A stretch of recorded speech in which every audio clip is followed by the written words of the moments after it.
This is for the nerds, this is for the brainiacs, this what we deserve. Go ahead and play it back, you ain't gonna touch me, you not gonna do nothing, you are not above me, I bet you wish you was me, I know it, I know.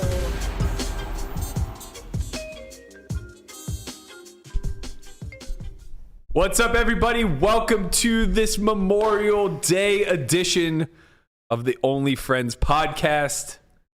Happy Memorial Day, everybody. Is that why you wore like the the Army Memorial fatigue Day. version? The green version? That's right. This is a shout out to all those who have served this country beautifully. We appreciate you. A lot of respect from Soul for Y Nation and the Only Friends podcast. We appreciate you. Thank you guys all so much. Shout out. That's a great. I was telling you earlier too. I was like, that's a great shirt. Shout out to the I troops. need to get one of those shirts. Full disclosure.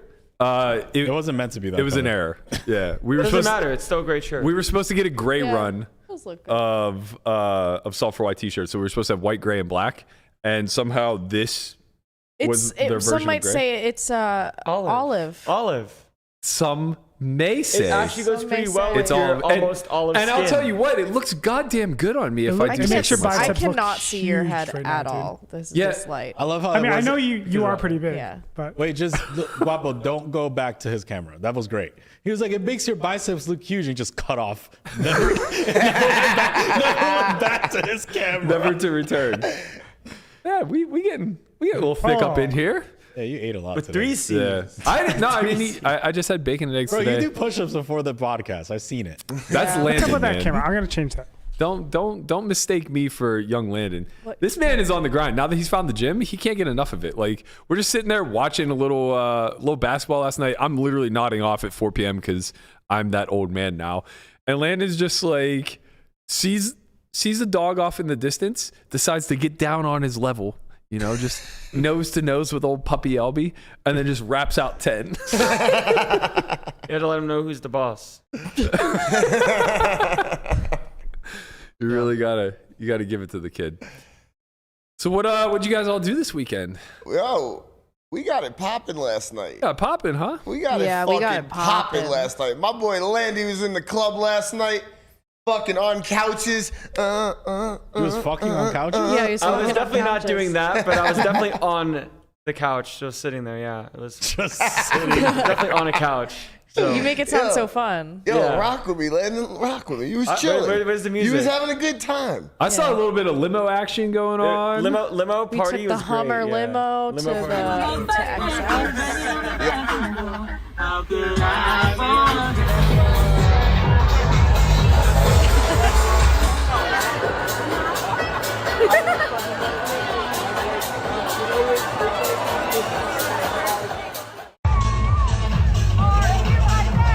It's his first time at a nightclub, XS. Too dirty, he's a sober man. World Series of Poker. Melissa also sober. Landon, give the people at TikTok something. Give him some words, Landon. What am I supposed to tell him? Tell him something. How are you? It's gonna be a great summer. I've never. It's beautiful. It's going to be a great summer. It's going to be a great summer. It's going to be a great summer. That might be Landon in like 30 years. 30 years, bro. I'll be 53. How old do you think Gus Gus is? is? Gus ain't young, man. He What my do you age. mean, bro? Yo, is Gus 53? Gus is 53. I don't think you believe I think that. he is. I think he is something around there. I'll Yeah, check. yes. Yeah. Gus looks great for 53 if Yeah. that's the case. Yes. He might Respect. be a little bit younger, like 49, something like that. But You know, Gus was voted like sexiest man in the world or some shit. by who? I don't know. I just remember He's hearing 48. it on like one of those like By Chin. shows. Stop. Chin voted him sexiest man in the world. He's not even the best looking poker player. Like Antonius gets that award every time. No, but that was like Okay, years Antonius before. isn't hot anymore though. What? He started being a nit. Well, no, he's just like aged out of being the He hot looks guy of the poker. exact fucking same. He's just age. not the hot guy. I don't know who the hot guy is. Yeah, who's Who the is hot guy? You who have is the hot- terrible taste. Antonius is too old to be the hot guy now. No, he's a zaddy.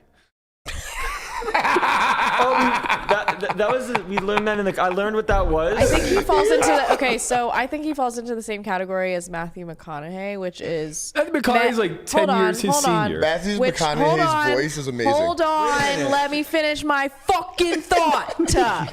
He falls into the same category as Matthew McConaughey, in which more men are attracted to him than women. Wow. I'm attracted to Matthew McConaughey's voice. 'Cause Like that men book was amazing. have such crushes on Matthew McConaughey, How? and I don't know as many women. I learned who what a do. zaddy is from the comedy club. I didn't know like what the intentional definition of said word was, but been learned. You need to, The comedy club was fun. That was fucking How awesome. old do you think Antonius is? how do we talk about dating every show? 48. 48? Show. I was thinking like No. 37. No. No, older than that. I'm fucking Jesus. 35 now, so like So 43. he's all, who knows? Oh, he could be anything. He's old. How old do you 22. think he is? I think he's 48. That's what I said. That's Nice how old guess. Gus Hansen is. Okay. I'm offended for 2 reasons. Because he's 40. 1, he is a beautiful man. 2, he's 41. Yeah. What the fuck is he aged out of? Actually, babe. Well, Very babe. you know what? This sounds like a you problem. This is a little awkward, but yeah. I said what I said. Usually You know. the hot guy is not 40. You know, What sorry. the fuck? Usually be not. 40, He why could not? be. I mean, George Like, what was that- Clooney what was was in that- for a long time. What was that dude that he did all There's the not really many young guys in poker. Yeah, if in you're gonna general. talk your shit, who's filling in the blank? Like, this guy's a good-looking dude. Yeah. Who's the 20-something that's taking over? We don't have a Zac What Efron was in the this dude that did category. Oceans? He did Maybe we like should. Oceans Not 11, yet. Oceans 12, Oceans 13. Brad Pitt? No, he's like older, but all the girls think he's fly. Oh, George Clooney. Yeah, George Clooney. That's what I We just just said George Yeah, George Clooney, Clooney's man. like Keep 50. up. You 59. listen to me. I listen to you. George Yeah. Clooney's Let's go literally next 20 year. years older Let's than go Patrick. next He's 41, not fucking a senior citizen. I agree with you. Yeah, bro, but you can't be the hot guy for 20 years. In poker, you can. Man, that says that we're down bad if that's the case. What are you you talking say? about? He was We're down bad when if the that's poker case. boom started. He was 22. You can't this be chat the is hot fucking guy for awesome, 20 bro. years. They're like, Yeah. just gonna recap the last 4 minutes. Berkey getting complimented on guns. Conrad has a crush on McConaughey's voice. Berkey calling Patrick a zaddy. That's it. For what it's worth, That's good timestamping. for what Good it's job. worth, Conrad, you're not wrong. Matthew McConaughey's voice is I hypnotic. just You're the one find that put him me onto so that book, and unattractive. that shit is amazing. Honestly, the words of the book Greenlight, below average. Not even that great. Matthew McConaughey's storytelling ability, It's fucking amazing. 10 out of 10. Recommend the experience to everyone. It's incredible. This guy just knows how to nail every line. Who's the other one? Russell Brand. Oh, Russell Brand's Oh, yeah. Jesus Christ. very good. That Very book is good. so good. And his voice just he just carries everything. Yeah, that would be another book where if he didn't read it, I would be far, far less interested. But it's Yes. because it is such an emotional tale, right? Like so much of it's about his trauma and his trials and tribulations as being a famous person and what that has done to him. It needs to come from his voice for sure. Yeah. But yeah, incredible. Highly recommend. I think it's called Revolution or Revelation, one or the other. Either or. I cannot see your head. You can't see my head? Yeah. Well, I can't What are see you gonna Landon, do? though. I have to This is fucking light. Landon's trying to fade the light too. He keeps moving out of it. I didn't move shit. I feel like I look more translucent. We're with- really all over the place today. I know. I We're woke coming up back, to yeah. Landon. I thought something was wrong. I thought there was an emergency because he was like, Melissa, I don't want to get yelled at. That's not what I did. She didn't look at me. She didn't see me through the door. But I had to really psych myself up to wake this it sounded person like up because someone I was thought hurt. I was like, what is happening? I thought you were gonna get mad at me. But- Why? Because I had to wake you up, and I'm like, you don't want to wake up the angry sleeping dragon. Because then the angry sleeping I don't get dragon mad will when I then wake up. burn you alive with its dragon. This all too scared. stems from the first time we asked him to wake you up, and he just walked up to your door and he goes, He didn't knock. I did. I You, knocked very no, passively. you did not. I She did. has a puppy in dog. there that barks "Oh, at let's not call fucking Rudy a I puppy." everything. promise you, if I didn't knock on the door, I wouldn't lie and say I didn't knock on the door. I knocked on the door. I believe you. Very softly. I believe you knocked on the door at the very softest that you could possibly do it. Because Rudy did not He bark. ga- Melissa, gave it a- Rudy would Melissa, bark. do you if wake up? heard Are you it. okay? Melissa. No. Oh. Melissa, Yeah. Okay. Bye, Melissa. are you awake? I don't. What do you want me to do, man? What do we do? So today I go. Next time, fucking Spartan kick the door down and say, "Wake up, bitch." It's fine. It's fine. That's what I would It's do. the haircut. It's the haircut. It's not Today the I go, haircut, wake up man. Melissa. He goes, fine. Stomps up the stairs. No, but he's like he didn't psyched say it like myself that. out. He said it in like a panicked way. He was like, Melissa, I don't want to get yelled at. I don't want to get yelled at It's because like, last time what I is didn't do this, I happening? got yelled at. I thought that like someone was like hurting someone. Like, I was hurting so internally, confused. trying to scream to wake you up. I was the one hurting. I was hurting. When do you leave for Barcelona? Barcelona. 'cause you have to say Wednesday night. I like my flight's at like 5 a.m. Oh, I got a message from. So Thursday it right. morning, Who's it technically? from? Is it from Brad Pitt? I got a message that says, Who's it from? Can we join from me and Melissa would like to join the podcast from Barcelona. Kilbane? Yeah. Ooh, Ooh. That's cool. I Maybe. said what do you mean? I'll talk to production, see how much work. Who is it'll be. it? Kilbane. Henry. Henry. Oh. Who do you think it? Wait. Why did you say someone like it was like I don't someone like to random? name drop. You made it sound like it was like Someone someone who doesn't important. know me. I'd be really awkward. It was I was like, someone what is no this one knows. person gonna kidnap me? Yo, like Melissa, we're gonna join the Just some podcast in random Spaniard. Barcelona. Yeah, I was like, this it's is really weird. gonna be a fucking abduction video. They're 9 hours ahead. So it would be like 7 p.m. your time. I have a feeling Melissa will be preoccupied. I'm What? Wow, you're going to Barcelona. There are Spanish men everywhere. Last night made me realize I'm like not the thirsty hoe I used to be. I used to go to clubs and be like darting around the room like, who am I gonna fuck? Now I'm just like, God, I just want to have a good time. Whatever it will be, will be. Oh man, maybe you can pass some of that energy on to Landon. Cause Yeah, when I was 23, I was thirsty hoe. right, so long ago, Yeah, way back I'm gonna be when. 27 this year. Wow. oh my god, that was 3 years Well, you've ago. aged out now. Yeah. What? Wow, that's fucked I mean, if you're talking about if you're talking about your dating bracket, I've been. What the fuck? If we're I'm just here for my man Patrick. I'm trying to defend his honor. Hold on. Saying he got too goddamn old. Hold on. That was cold blooded. If we're talking about Berkey's dating bracket, I aged out about 10 years ago. Relax. Gotta Relax. defend your honor on these parts, man. You No one's didn't safe. age out. I'm not an ageist by any stretch of the imagination. What you did was disgust me to a point that it was never an option. Yeah.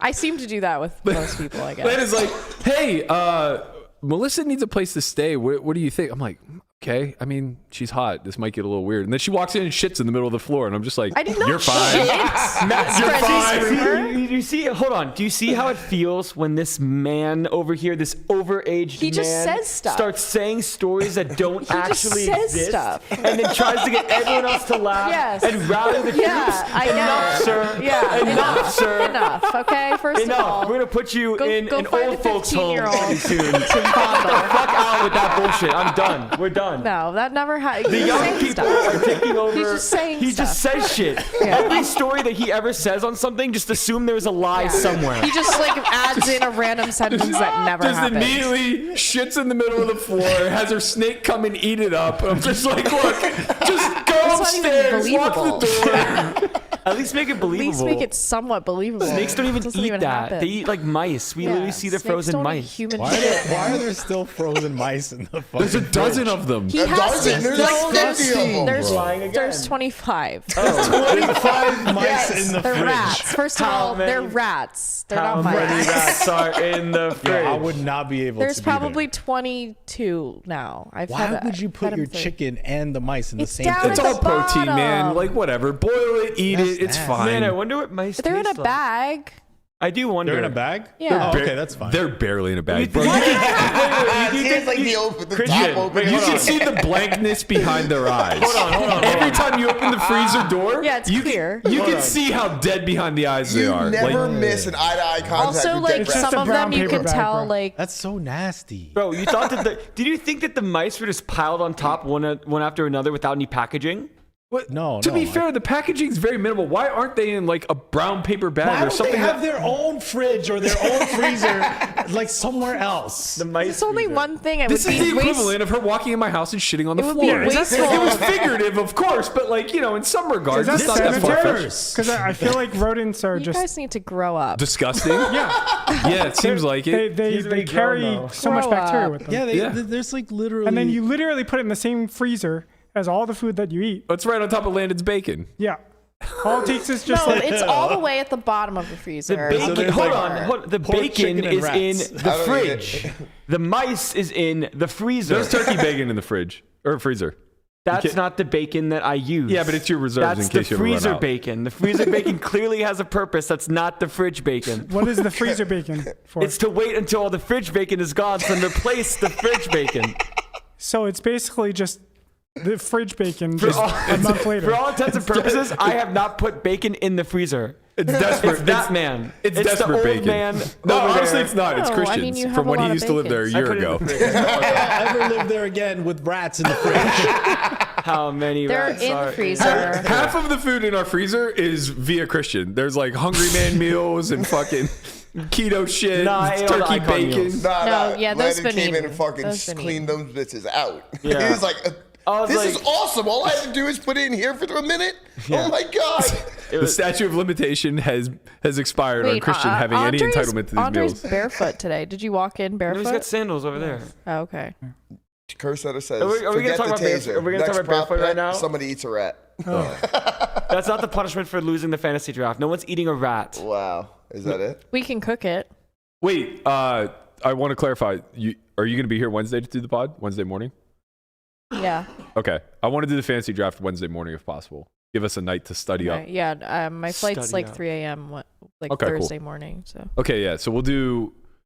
Initially, I wanted to do it similar to the 25K, where we all just like did a snake draft and had an auction, but that's just going to take too long. So I Yeah. think we should do it the ODB style, kind of like daily our- fantasy. yeah. All the prices get set today. Give us a day to study up, and then we can actually enter. Like we're gonna study our picks. I'm gonna like- study my picks. Like I'm not. You're gonna study them by looking at their faces and see No, who's hot. I'm gonna study them by looking at who's been final tabling, who's been running good, who recently had a baby, who recently got signed to something. Smart. Those are two What else you run good things. Astrological signs. You got signed to something recently, so you actually might be You're gonna pick me? on there. You're gonna pick me? We'll see. Landon's almost certainly a bonus player, so you'll either get him for free or for cheap. Okay, yeah. I'm a then bonus player. bonus. You Love could be bonus. player. bonus. Um, me. and I don't know who recently had a baby, but that one also. Also me. I'm joking. I After just last showered night. someone in the chat because he kept telling us what to talk about. Don't tell us what to talk about, bro. We'll talk about the cheating when we want to talk about the cheating. God damn. Yeah, I'm you not know. It's a long 90 I don't know. minutes. It's a holiday, man. We'll get to the shits when we get to the shits. Are you with the shits or are you not with the shits? Melissa's with the shits. That's why she's part of the This is crew. with the rats. That's part of the rats and the shits. shits. That's part of the shit. Would you ever grow your own rats for Nigel? Grow How do you them? grow mean your like own a rats? plant? Yeah, this isn't. Well, you get little breed Who rat says it like offspring. And you get, Would I breed here's what them? happens. No, you I get a don't boy feed- rat and a girl rat, and you put them I in a don't cage feed together. Okay, And then so you I feed don't them like feed, chia pets I don't and feed then they live. grow. I don't feed him live, so no. Why? Just too messy. Because as the prey gets bigger, it can get dangerous for the snake because they scratch at them, and it's just not necessary. So Basically, the snake could get hurt. yeah, like they could get a taste for live prey and then not really want to eat frozen anymore. And then by the time you're feeding them like giant rats or like guinea pigs or like Guinea pigs? whatever the fuck you No. feed them when they're huge. Let's Dude, not don't discriminate. start. for eating Chupacabra? animals here. Chupacabra. You weren't here for the chupacabra. We're not going back there. I'm so glad I watched the episode. I'm so happy you referenced the leprechaun in Alabama because it was the first thing I thought of Dude, it whenever so he was showing the fucked video. up. Like, what? Who's reporting on shit like that? Like, I I don't didn't hear know. you say yeah. I was just It waiting looks for like them a to show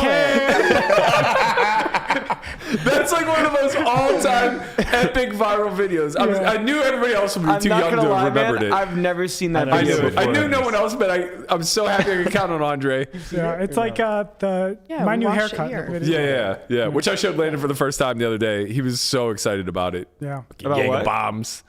About my new haircut. You know about the new haircut video? Then it's not a new hair. Not new, no, the new fucking haircut. Yeah. That video, that's a great video. Yeah. That's what we were doing in college. You were doing new haircuts. Bitches don't like my haircut, they're skank. Fucking skank. Skank. Fucking skank. Yeah. Fucking skank. What happened? This is not okay in 2022. That No. word got like But eliminated. those Skank? people, like, that's who I grew up with. Not right now, Chief. Jersey- Those are all Jerseyite. Jersey people. Yeah, for sure. Not right now, No, Chief. that's I'm the in the shore fucking people. zone. Yeah. That's From short the shore, people. sure. It's different. That was good. All right. I like that video. There's literally 2 states in one state in Jersey. It's like they're very different. Yeah. Like where we were is It is like more kinda New weird. York. Yeah. Definitely more New York. The sad thing is that Jersey doesn't have an identity all of its own. It just is either Shut up, influenced. Ohio. What the Yeah, come on. You live in the Midwest. What the fuck are you talking about? Jersey's either influenced by New York City or it's influenced by Philly. Yeah. And it's like you have to pick your poison. Yeah. No, we got rednecks that's too. kinda like true. super rednecks. Where? Why is that Down word south. allowed? No, Yeah, Jersey South- is the shore. South But Jersey- Jersey, like, Jersey yeah. is the shore. Like, No, you no, think no. it's either Jersey. No, but that's just people- Philly. Because we have church. No. They are their own separate people. I gotta tell you, everything I've seen They on the fucking Jersey fist Shore. bump. They Yeah. wear these. Yeah, everything I've seen on That's Jersey not Shore. Philly. That's not Philly. That is Philly. Keep my wife's name out your mouth. They did it so they had a They song. did have that in had- the club going. They had a remix to the Will Smith "Keep My Wife's Name Out Your Fucking Mouth," and they beat dropped, and then everyone's having fun. Landon is likes the that. I end like of us that one. all. We were having. What do you mean? Don't put this on me. We had. No, a but blast. out of all of, I liked everything. I am so I haven't drank in almost 5 years, but I go out and I'm like, you would think that I'm absolutely hammered. I just Yell at party. everybody, and you sound so drunk. I sound so you drunk. sound so I fucking just drunk. feed off I it, literally man. took a second. I was like, Melissa drunk? No. That's how I get around drunk people. I went to Mexico with my ex who was sober, and I was like dancing. It was like a day party, and then the guy came around and was like, "She drank too much," and he's like, "Huh, yeah." You're like, was just so absolutely, stoned, We so should do sure. a group trip to Mexico. I don't. Yeah. Yeah, down. that sounds fire. Are there any chinchas there? No. Okay. There's no We're gonna be in the chincha. We're gonna be in the chincha free zone. Kilbane told me that there's a 5-bedroom. Every single bedroom is a master bedroom, infinity pool, something like 4,000 square feet Why are we not there? in Thailand, in Phuket, which is like the resort place, for $3,500 a month. That sounds so For what? far, though. That sounds so $3,500 far. a month. But that's I heard so- Thailand's amazing. I heard Thailand's Ginger will It be is. there. He's ready to party in Thailand. Cringe will be there. All he was talking about. Just loves fucking Thailand. Dude, Thailand's nice. I've Really never been. nice. It's way You too will far. not like the food. Let's No. go somewhere. I'm sure they Okay. have boiled chicken and rice. They have boiled rats. Protein's protein, man. They eat is that where they eat the egg that has the fetus in it? The bulat. Bro. Yeah. It's called. Chill. Is that Filipino? Okay. Is it bad that I just learned that it's called Phuket and not fuck it? Fuck it. PH, man. PH. Yeah, I mean, I get why. Phuket. But to piggyback off of what you said, Chin, I think we should. Like, Yeah. it'd be cool to do just a month in like Cabo. Australia. Australia, only goes to Australia, Florida and Australia, Australia. Florida, Australia. No, Florida, Australia. Australia. I gotta go Australia. Bahamas. But we Come get on, a place Australia. in Cabo. We can do the pod down there. Yes. Australia. Cabo sounds nice. Landon and I both. it'll be Okay, like 2,000 Landon a wants month to or meet an something. Australian I girl. do I wanna want to meet an Australian girl. guy. Yeah. They literally just I also come. want to meet an Australian girl. For sure. See? Don't do this. I just want to go to the Don't beach. lump yourself in with us. He wants to meet a girl too. There's plenty of I've girls had in about Australia. enough of you two. You actively lie about us, so we have to do this. Don't worry, Landon. I am a Don't worry, Landon. You storyteller. guys aren't searching in the same age bracket. Yeah. We are. That's the issue. Yours is about 30 years above his. Landon's searching for age-appropriate girls for me. Let's Yeah. just do something after the series that's not fucking Tahoe. Like Australia. Australia Where are we trip. going? We have I an still have to academy. get a passport. We have an academy in August. We have Florida in August. No. Speaking of the academy, if you guys are interested, August 16th to the 19th, Poker Out Loud Academy. We'll be running it here at the office right there. There's that beautiful bean footage. 2 days of theory discussion, 2 days of Poker Out Loud gameplay. That'll be yours to study indefinitely. If you're interested, head to academy.selfry.io. I think we have 3 seats left. That was a fantastic Yeah. transition. You set me up, Yeah, bro. that was You set me up. sweet. I fucking knock it down. Can you go do this Maybe academy September, though. in Thailand or Yeah. Australia? Australia, possibly. I was What if thinking we- about going to Mex in Wow. September, but International I'm fine with academies. going to Australia. Academy in sounds Australia. nice. I heard Aussie Millions might come back in January. Yes. Let's just go somewhere. I was talking to somebody I mean- who said that it was. I don't know. I don't know how true it is. There's a non-zero chance I work that event. A non-zero bingo. Bingo. I've worked What- every Aussie Million for the past 3 years. I don't know how true it is, but we could try to find out. I know PCA's back at Baha Mar this January, so wanna it could go just there. be a Bahama to Ooh, Australia let's trip. go. Let's go. Baha Mar. Baha Mar. The Oh, we'll definitely group go goes to there. Baha Yes. Mar. The Baha Mar's Conrad's like a hotel, dancing. though. Baha Like, it's Mar. That's okay. It's not that lit. Nah, Baha Mar's nice. Sounds lit. The Baha is nice, It but it's looks not lit. like Bussin'. Wait, It's it is not lit? public about PCA though. As far as I know, yeah. Okay. Yeah, I'm trying to work that event too. Wait, Andre. Andre's everywhere. Andre's trying to hook work me up. everything. So if you're interested in Andre's services, he will be available. He's very good. You saw Triton one. That's Andre. That's true. I will also be available. Andre's just a fucking. Yeah, he has a goat. whole podcast that he could show them. Yeah. Wow. Exactly. That's right. We're working it, The guys. group I'll wear the goes to fucking Baha little- Mar. Wow, we're What gonna is be that? like What's that called? international. Pitchfork? A Triton? Right? We better start vlogging. Oh, where the pitchfork did you say? To the right reason, to the wrong. I don't know what it's called. Or Trident. A I don't Trident, know yeah. what it means. It's I associated with Triton because that's their logo. When But you yeah, write it's a Triton Trident. on iPhone, like that logo comes up. Yeah, Yeah. it does. It's the Trident. Well, didn't you guys see The Little Mermaid? King Triton. yeah. Yeah, Well, there's That's where it's a penis The- photoshopped okay, in there. so the actual tri-headed spear is called a trident. Correct. We've Triton. established Wait, that. so is it King Trident? It's King Triton, but Okay. he holds and wields a Trident. trident, like the gum Mhm. that got taken from you when you went to the pool. Yeah, so I went to Circa swim area and they are really strict on security. They took all my gum. I have like this nice big pack of gum and like it was full. And They they took your gum? You they know took why, my right? gum, but you know what they 'Cause didn't they don't take? want you to like put it on the You know what they table. didn't No, take? no, no. My Oh, that wasn't- taser. It's because They didn't take the taser. They didn't They take my didn't take the taser, but they taser. took the gum? Yeah. no, it's because people hide coke in gum packs, and then they pass it around. Oh, do they? Yeah, Real dark side. Are you sharp on this? He's I know sharp. some people. You know I was out in know some one of the clubs. I forgot last year, and they were doing that. And then the security guard came over, and Stapes told me all about it. Mm. Mhm. Damn, Speaking of don't Stapes, name comedy drop. show was great. Yep, That That shout out show to the was so space. good. That was really good. he crushes it. The acts were amazing. Yo, Mateen, shout out to fucking Yo, Mateen. Mateen was My man fire. had me fucking dying. That He had- guy. What Yeah. was he wearing? The He had dashiki. Nigerian garb. A Nigerian rope. Well, at least yeah. that's what the bitch at Ross told him. Susan knows exactly what she's talking about. Conrad's having a blast. It's right not now. funny to tell inside jokes. Yeah, it's really not. I don't know what you're talking about. He was No one knows. actually hilarious. Like he came out and he did this 5-minute bit about like the outfit that he was wearing, which was already funny in and of itself. And then he kind of like stumbled just ever so slightly moving forward, and everybody laughed, of course. And he goes, "Yeah, I'm fucking drunk. Shut the fuck up. Shut up. I already said I'm drunk. Shut up." It was so good because it's like he was already the funniest guy there by a long shot, and then the fact that you realize that he's not just like a little tipsy, but like pretty fucked up. Pretty fucked up, and delivering this comedy half hour that he's put together like perfectly. Yeah. Just like, okay, I have the utmost respect for what you're doing No, right it's now. great. I respect all the stand-up comics. Honestly, it feels so scary to like even watch and understand. Like if that was me as a person to be doing that, like that would be terrifying. Yeah. Like you have to expect the comedic value coming from other people laughing at something and finding you at least relatively funny.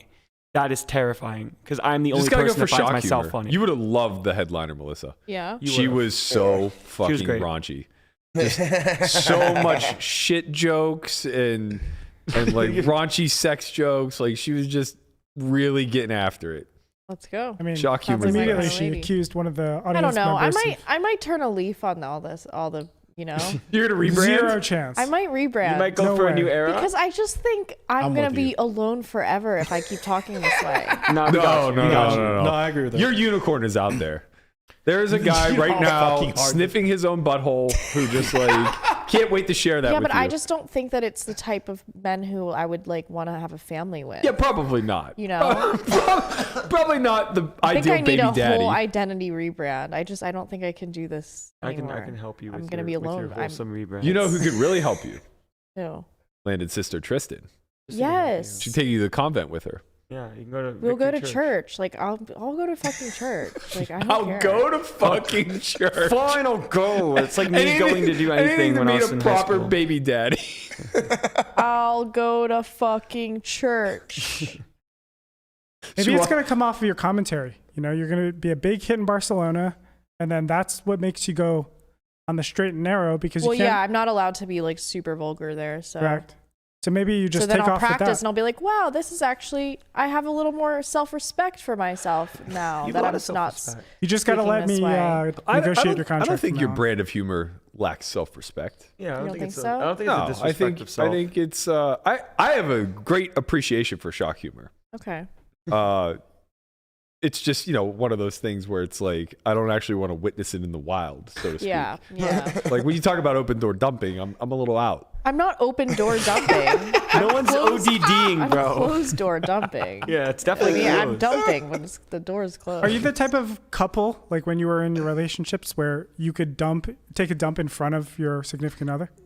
Yes. Yeah, open door dumping. Yes. This is Damn it. this is Damn a it. hard They got line me. for me. Yeah, I a can't. fucking hard line. Yeah, I Like, mean, I don't not okay. So some were more, you know, like boundaryless than others. Like there were some where we just like, okay, like I had one that was like, man, I'm oversharing. Okay, so I had one that was like really, we were just like really codependent. It was like really bad. I was in college and we just wouldn't even shit without each other. He would Like, carry you me held into the hands? bathroom. Like I would be like, no, I don't want to like watch you shit. Like I'm doing something. And then he would like carry me into the bathroom and be like, sit and talk to me while I'm pooping.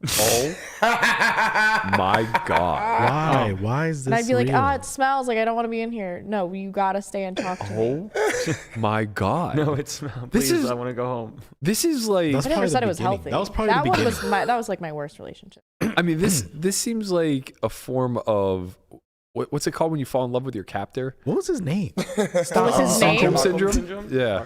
What was his name? His name was. Do you want to guess? You Jimmy. guess. Would you guess? Jimmy. No. No, Close. it has to be way more of a Jeremy. emo name. He's like Jack. a Damon. Jack. I knew it had to be. Yo, those J's are weird, man. Yeah, the J's are weird. Yeah, the J's. This are is weird. literally the origin story, though. But I was. This guy might I have was, single-handedly I was like fucked up 18. Melissa. Like I was 19. Yeah. I Yeah. was young. Yeah. He was 22. I We can't now imagine. found out Can't. the origin of the pooping. I honestly, I think Yeah. I would get to a point of having a problem if my dog were that like attached to me. His And I name's- love my dog. his No, name's we James. were like way too attached to each other. Berkey, could you imagine though, like your girlfriend, let's just say, Berk, come here. It would Give me a end. hand. It would end immediately. It wouldn't She end, drags you to Bert. the bathroom, pulls down her pants, and just It would fucking takes your end. shit. It would just end. Like I can't explain to you how fast my mind would go to being like repelled by that. I mean, like most of them, like I wouldn't. Like we weren't shitting together. That's good. Most of them, like they felt Very fine to shit in nice. front of me. That's Who weird. are these guys? That's weird. Because I make people comfortable. That's what it is, Berkey. No, yeah, I get that. That's but cool. I don't They don't ever feel want to be that judged by their comfortable. poop or what. I don't. Like, I just. there I'm should very be some things non-judgmental. that you're a little on edge about. That's where Poo When it- Dog came from. It's funny though. Melissa is not like a unicorn with this. I know multiple people that shit in front of their No, their I do too. significant others. Who are your friends? Some of Who my are best these friends from people? college, he's Canadian and she's German, and they were both athletes. We need He- a poll in the chat. He grew up playing baseball and hockey, and she was a swimmer. He was on the baseball team with me, but again, he had that like whole hockey background. Speaking to like what athletes you should date, and they just willfully open door dumped the entire 4 years that they lived together. And like there would be times where they'd be visiting well, I shouldn't say visiting, they live right beneath me, but like they would come upstairs or whatever, and like both just thought it was common practice. Like, what are you doing? So did I. And then I talked to my sister-in-law and my half-brother who've been married for like 22 years or something. And she's like, no, like, we don't do that. And I'm like, what if you fart? And she's like, I mean, sometimes my tummy hurts and like it'll slip out, but like, no, like God as far bless as he her. knows, like I don't poop. God bless her for keeping the sanctity of this relationship. They have such a good marriage and they're like best friends and they're like the best. Yeah, that's so I'm like, maybe I just really do need. She's like a really nice like Catholic woman. Like he like converted for her. Wow. They're like so like their kids are amazing. And so from my perspective, the thing is that there's a clear delineation between relationships with men and relationships with women. Or the opposite sex versus same sex, from my standpoint, from a guy's standpoint. And what you don't ever really want is the crossover, because the intimacy will immediately vacate, in my opinion. So like my guy friends all fart around each other and shit their pants and like think it's hilarious. Yeah.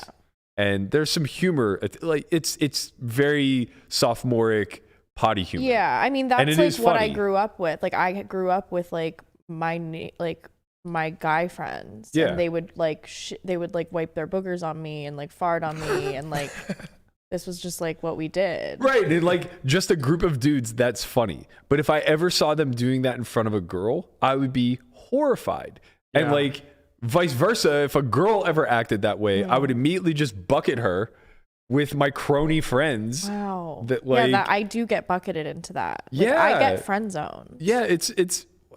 Yeah, it's not something like I would never just be like, wow, I really want to see her naked. Wow. Doesn't seem like a ladylike activity. That's interesting. For all intents and purposes. Like all that my mind would rush to is like, oh my God, I would have to watch her shit. You don't have to. You don't have to do anything. I never It sounds like a forced anybody to prereq. watch me shit. What sounds like a But prerequisite? they at this definitely like get farted on and stuff. point. Come on. But now I probably won't do that. I can't take it anymore. I can't take it. No, but I probably won't do that now. Like, I mean, think that would like, that would trigger the avoidant in me so fast. Like I think, yeah, You're gonna have a rebranding. It's gonna be I'm glorious. gonna rebrand. It's gonna be great. Because I'll help. I just I'll help think you be wholesome. you know. All right, I'm turning into Hoodie Chin. For what it's worth, I don't necessarily know that I speak for all men. I'm sure that there are a lot of guys out there that love the Dutch oven No, and but want to be on both but I ends think of that it. there is What something. is the Dutch I oven? think there's Dutch something. oven. When you fart under the covers Yeah. and you I pull mean, the blankets over her Yes, head. I've had multiple exes do that to me. What type of It's nasty a ass- white guy. It's a That's white dude not- thing. I wasn't gonna say it, Bert. I wasn't gonna say it. No, but I you was- should. It's I for was sure. definitely thinking like that's some white people. This shit. is There's no definitely way. like trailer park trash bullshit. Like 100%. What? This is shit my stepdad would like do to my mom whenever Landon, we you were growing done up. that? Jesus Christ. No, It's very dude, that sounds unsophisticated. actually terrifying. Why would you do that to anyone, especially your 'Cause friends? it's funny. It's not funny. It's funny. Like my alcoholic stepdad with my drug addicted mother, like just laying in bed together and him ripping Wow, dude. shits and pulling the fucking blankets over Oh her. my That's God. that's the There's Peggy just Bundy, Al something, Bundy like, scenario. Okay, there is something inherently like intimate about being that comfortable. Stop No, it. No, just no, stop. there's not. No, hold on. You need a rebrand tomorrow. Do we need to switch? Because all the stuff that they find funny and you find funny, I don't find funny. Why would we need to Damn, switch? Landon. No, because Switch what? you're rebranding. Genders? No. Your You're rebranding's a rebranding, so joke, you Landon. can't It's not actively real. enjoy this stuff anymore as part of the rebrand. No, but she does enjoy it, and that's okay. I can enjoy it Secretly. with my buddies, Yeah. but like not with the person I'm dating. I Right. see. Right, like, you can still do it with all of us. Yeah, like No, don't do none No, of that shit. stop. I don't want no Dutch. What the fuck was it? The Dutch what? Watch, we're gonna be in Australia. She just comes into one of our rooms, just rips it. That would be pretty funny though. I can see All an right. Aussie man loving this though. All right, let's talk You some think? other shit. Yeah. Maybe that's where it comes from. Maybe this is the Australian in you. I do. We'll find that out. I mean, We'll most of my family is Australian. Sounds Yeah, that's what I'm we'll have to saying. go to Maybe this is Australia just and like, find out. Japanese, Australian, American. I met my Japanese family when I was a baby. She's exotic. my That is Australian family I've known like the whole time. So Are you exotic in Australia though? I know there's like a lot of crossover Asian Australians, right? Question mark. I don't know. Because a lot of white Malaysians go to Australia. A lot of Koreans go to Australia. I think a lot of Japanese too. For college. Yeah. Okay. Well, yeah, then maybe. Yeah, I know when I was there, the I don't know if they were tourists like visiting or if they were like locals, especially in Melbourne where it's such a. My family's from Adelaide. Where the hell is that? South. Dominican Republic, DR. Adelaide. Yeah, like Melbourne is like such a. I have family there. A transient city where like you're walking and like it's very populated. So it's like difficult to separate who's local and who's tourist. But the Asian population there was very dense. I'll take you guys all to DR. And then all of the workers, because it was summer there when we went. So it's similar to basically anywhere else. Like you're in college, you travel to work. But like for them, it's not really traveling abroad. Every single service industry worker was European. Every single one of them. Wow. And they just said it's like really common to travel there like during the summer months and just like work in the service industry. I don't know if they pay better or what, but it was interesting. Like almost every waiter was French. In Australia. Yeah. Weird. Very strange. It's so hard to parse through all the accents. Like you have the Aussie accent and then like out of nowhere you're dealing with a French accent. It's just like, man, this is a lot for me to compute right keep now. Up. Keep up, old Well, man. I watched Love Island Australia and yeah, I'm in. She's in, ladies and They're gentlemen. blokes, I think I'm a bloke. But I don't What want does but it no, mean? I'm a lady. We You probably can't like be that. both. You can't be. I'm going to actively try to be a little bit more of a lady this year. Yeah, I think you Just have a little bit. Like if I just try and balance it a little bit, then I won't be like as far on the mask. I just like I can't be so masculine. It's like a little bit too much. I don't think there's anything wrong with you. I don't think you need to change anything. But You're so nice. I agree that I think that there is a more balanced person inside that doesn't Well, I just don't think I'm going to be attracting the type of people who I would want to father my children. Yeah, that's probably true. I think that's you want to be. So- You want to have a family like. I'm going to soon? start wearing bonnets, All right, let's not go too far. That's a little bit much. bringing in cookies. First of all, you're in Vegas, so if you're looking for a father and a husband, you're probably in the wrong neck I of the should woods to probably begin with. try something that starts long distance because whoever's in this state is probably out. I'm not gonna lie though, your cookies are fire. I make fucking okay. They're bussin'. If I make really good cookies, I don't use a recipe. It's all from scratch. Fucking sick. I kind of like new rebranded cookies. I can't eat them though. Someone else has. I'm fucking sick. It's I'm like true. really. I'm awesome. Yeah, you just got to start setting your hinge to like the Bay Area, or Ugh, I don't want a tech bro. all right, I'm in tech, bro. I'm in tech. Figure out Tech where bros you are- want to start plucking. What pool you Yeah, want to start I'll have plucking to think from. about like geographically what would do best. It's a work in Yeah. progress. She just says it's set to Australia. Yeah, we're going to Australia. Australia. That'd be so fucking torturous. You imagine somebody you're like getting along. It's like, wait, you're 5,000 miles away. Yeah. Well, That can be changed. do you want citizenship? Like, That's how I got here. No, it's not. It's not, but it was funny though. It was fun.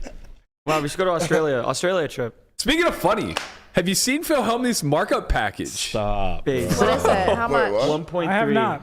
All right, Okay. so 1.3 is 1.3 whatever for him. That's fine. 100K? Oh, for 100K. 1.3 for the 100K. Wait. Wait. Mama. It's the 100K, the 25K, and the 25K heads up. So he's only actually charging 1.2. Stay Kings is charging 1.1. Doesn't matter. It's 1.3. Yeah. I don't care what When the you fuck Stay purchase, it Kings says adds on. 1.3. You're paying 1.3 wow. So if you buy a Staking piece. just gets to pocket 10K. That's nice. I feel like that's not. I would hope that's not how it works, but maybe it is. is. If that is, 100% how it that's works. It is. that's rough. That's crazy because he's untested in these larger stakes, right? This is my mean, problem. I mean, like, there's a market to undercut Phil this. Hellmuth? No. I don't want to like. I agree, No, Bert. but I'm like, also I would not love gonna to like pay be it. like, nah, fuck that. I'll undersell him. But it's like, I don't want to bet against him. Doesn't But he it's have less 100K. less than 10, 25K plus in his lifetime? He's. I mean, objectively, we would all say he's a dog in the field. I mean, what does your let's just play the even game no real markup, quick, like right? I wouldn't buy Phil Hellmuth at 1.0. Well, here's what I'm going to ask you, right? Is when he sells at 1.3 for all intents and purposes for what the staking stuff has to do, whatever, what ROI does he have to be winning at in order for that to be a profitable buy? This is debatable though, because some right? people say that it's like, 1.6 or whatever, that's like the standard. But then there's another argument where it's like, well, If if it's he's a good buy, it's a good 1.35, buy. then you're making money. Right. Wait, So how Can are we these? explain this for like the very base what I was layman? gonna Yeah, I don't in- see how these two arguments. So like, so when you coexist. buy at Markup, right.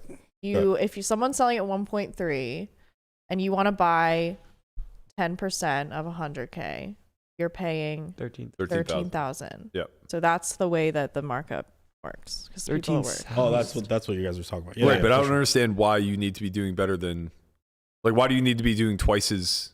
Well, the accepted norm of when you're buying markup for someone was if you're buying, say, at 1.2, you wanted the player to be a 1.4 winner. That way there's You chop some, the profit. Right. so that way you guys are at least there's some room for the investor to make money. Whereas like if you buy at 1.2 and the person's winning at 1.2, then you're just breaking No, even. obviously, like you don't want him to be breaking even, but it seems but that was arbitrary to me that you need him to be winning at double the ROI. Well, that was what most people were basing their buying off of. Why though? Just because there's so much margin of error? No, because they wanted like meat on the bone or whatever. In, Like, Yeah, but that's a big return. I think in theory, Well, like that's what people were the using. idea is like the player and the backer risking money both evenly chop the potential profit. That's so if not you're selling true. at 40%. This isn't a backing deal. This is a buying deal. You're always getting 1-to-1 on your money. I also think this is ridiculous. right, but this was the accept. no, this but was what the- he's this saying was makes sense if acceptable. you're putting somebody in a makeup deal. I understand what we're all saying. I'm saying that what a lot of people were basing their buying action off of was if you're buying at 1.2, you wanted the horse to be winning at 1.4. That was just. And it's always just double. So if you buy it 2.0, they need to have 4.0 return. I mean, I don't know. I've never bought anyone at 2.0, but I know that Plenty of people sell the main event at 2.0. No, I'm not saying they're. Okay. I'm not saying those are bad buys, would but you yeah, if you're buy- buying at 2.0, they probably are worth. Is there something anybody in insane. the world you would buy at 2.0? in the main. In the main? in the Yeah. main event? 100%. Yeah, For sure. Who would you buy Actually, at a 2.0 lot of in the main? people. A lot of them. Okay. McKean. Yeah, I would buy. Okay. I wouldn't buy a lot of people. Would you buy I would Hellmuth? buy most high rollers at 2.0. Would you buy Hellmuth at 2.0 in the main? Fuck no. No shot. Okay, but I would buy. Would you buy a lot of Daniel. D-Negs? I'd buy D-Negs before I'd buy Hellmuth. Gotcha. That is a political answer. You sir. would buy every high roller at 2.0. I don't know that I would. I would be more interested in guys like McKeon and Elias at that price. You're turning down. McKeon's sick. Who are you? Which high roller would you turn down at 2.0? I don't necessarily know that I would turn them down, but I wouldn't be like super amped to buy just because it's not like I think I'm not saying that they're not winning at 2.0. They probably are, Yeah. but I think it's easier for me to estimate how much meat's on the bone with a guy like Osmus. Elias and Yeah, they're McKeon. winning. They're winning a They're lot. just doing they're doing the quote unquote special exploitative things necessary to run deep and navigate these massive fields. I have a question. Didn't Chris Brewer make a bet last year about this? Where like Yeah. you could pick 50 people and you get them at 2.0, and then you either win, or you don't. I didn't based off bring it of up because potential profit. the specs of the bet kept changing, so I don't remember what they settled on. I think it was 50 people. You got 50 people, and they were at effectively 2.0, where the combined cashes of everybody in the group needed to be over $1 million for you to win. Wow. Right? Because Okay. if you buy 5 people at 2.0, Right. it's $1 million. So if one person, and Core Eye's the person that bet him, bet So on what's Core that? Eye. 20K per 20K person? per, Yeah. correct. So to be winning at 2.0, because the buy-in is That's 10K. tough.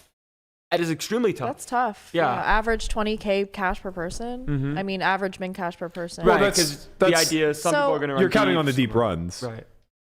Wait, when is you min pick- cash It's like 2x? venture capital. No, Like, min cash Min is cash min is a little like less. It's like- 1,500, 1,600. No, it's like 16K, sorry. 18. Oh, okay. Depends on what they do for percentage of field, because sometimes it's Sure. 16, sometimes it's 18. But yeah, I remember him running the experiment. He ultimately lost because Corey. Corey and Chance. Wow. Yeah. But that's what you're banking on, though. Yeah. Right. So that's kind of the thing. It's like it's still a very unproven experiment because from Brewer's side, he could say like, oh, I still think I was pretty sharp. Like 1 or 2 outlier events happened, and that's just not going to be a common case. I mean, if like 5 people cash for 20K, then you still need 900K cashes from the other 45. Correct. right, but like It gets scary So very yeah, fast. then You you just start. need one. Yeah. I think That's- you're forgetting how many people are cashing for 6 figures in the main. Like it's Yeah. everybody maybe within I'm like the top overseeing 70 that. Yeah. or whatever. Top 70 get 6 figures? Yeah, I believe so. If I were to be a gambling man, I would gamble, which I am. I would gamble on Chris's side in this instance. Like if someone wanted to, I trust he's sharp. If someone wanted to take the other side, I would give them the other side happily. Someone's looking for 2.0 on Corgasm. Wow. I don't know. I think Corgasm might. Corgasm is doing very well this year. He might cinch a bracelet this year. I hope he does. We've been fucking close, man. Yes, He got real close last year. We've been fucking close. Bunch of seconds, thirds. He got real. Matt had back-to-back final tables. I know. I was so annoying because I had the first deep run out of everyone, but then I didn't make a final table. I got 13th. Next. And then everyone else made a final I have table. a question. What is let's use Joe McKean. What's the most you'd buy him at? Not much more than 2-0. Makita Joe? McKean. What'd you just say? I You said call him let's Makita use Joe? McKean. Makita Joe. Makita Joe. Trader Joe's. Not much more than 2-0. Don't get me wrong. I think it's possible for people to have pretty sick ROIs in the main, like maybe between 3 and 4. But like to the example that Landon gave with the brewer experiment, he becomes a lot more sharp in the side the higher the number of people that he forces you to pick. That's correct. So like It's when worse. he says take 50 people and make them cash for $1 million, that's way worse than if I get to cherry pick 5 of the best. Yeah. And like, there's definitely 5 people I would take at 2-0. Right. And there's it's more probably likely 10. Out of those 5, you But only it's like- need to cash for a 6-figure score. Yeah, and you win. it's just like less likely that I'm going to find 50 where I'm happy with every single person at 2-0 plus. Yeah. And don't get me wrong, like of that 50, there might be 3 or 4 that like I would That would pay. be a pretty fun sweat, though. You're getting right. Out of the 50, there's probably like around 10 that are more than 2.0. Well, maybe not, but you're also for sure going to get like you're There's almost certain to get 10 definitely- that are below 2-0. There's definitely diminishing returns where some people are going to be worth 3.0, some are going to be worth 2.5, some are going to be worth exactly 2 in theory, and then some are Yeah. going to be worth 1.9, 1.8, but also might have that ability to run deep kind of thing. The big thing here is though that it's a massive event with an astronomical prize pool where variance is a huge dictator on what win rate is, right? Like it's something where it's 800 buy-ins up top. Yeah. So just making runs ever having a run kind of makes you a winner for a really long period of time. So it's like your ROI is going to change year over year based off of the skill of the field. Like the fact that like Joe Cata, did he FT twice? Yeah. Like there's a lot of people that final table Ben twice. Lamb and FT Ben Lamb, twice. final table twice, Joe Cata. Yeah. Like Mark Newhouse. Statistically, like that has to be super hard. That's right? hard. Yeah. That's hard to do. I can think of at least 5 off the top of my head that have done it.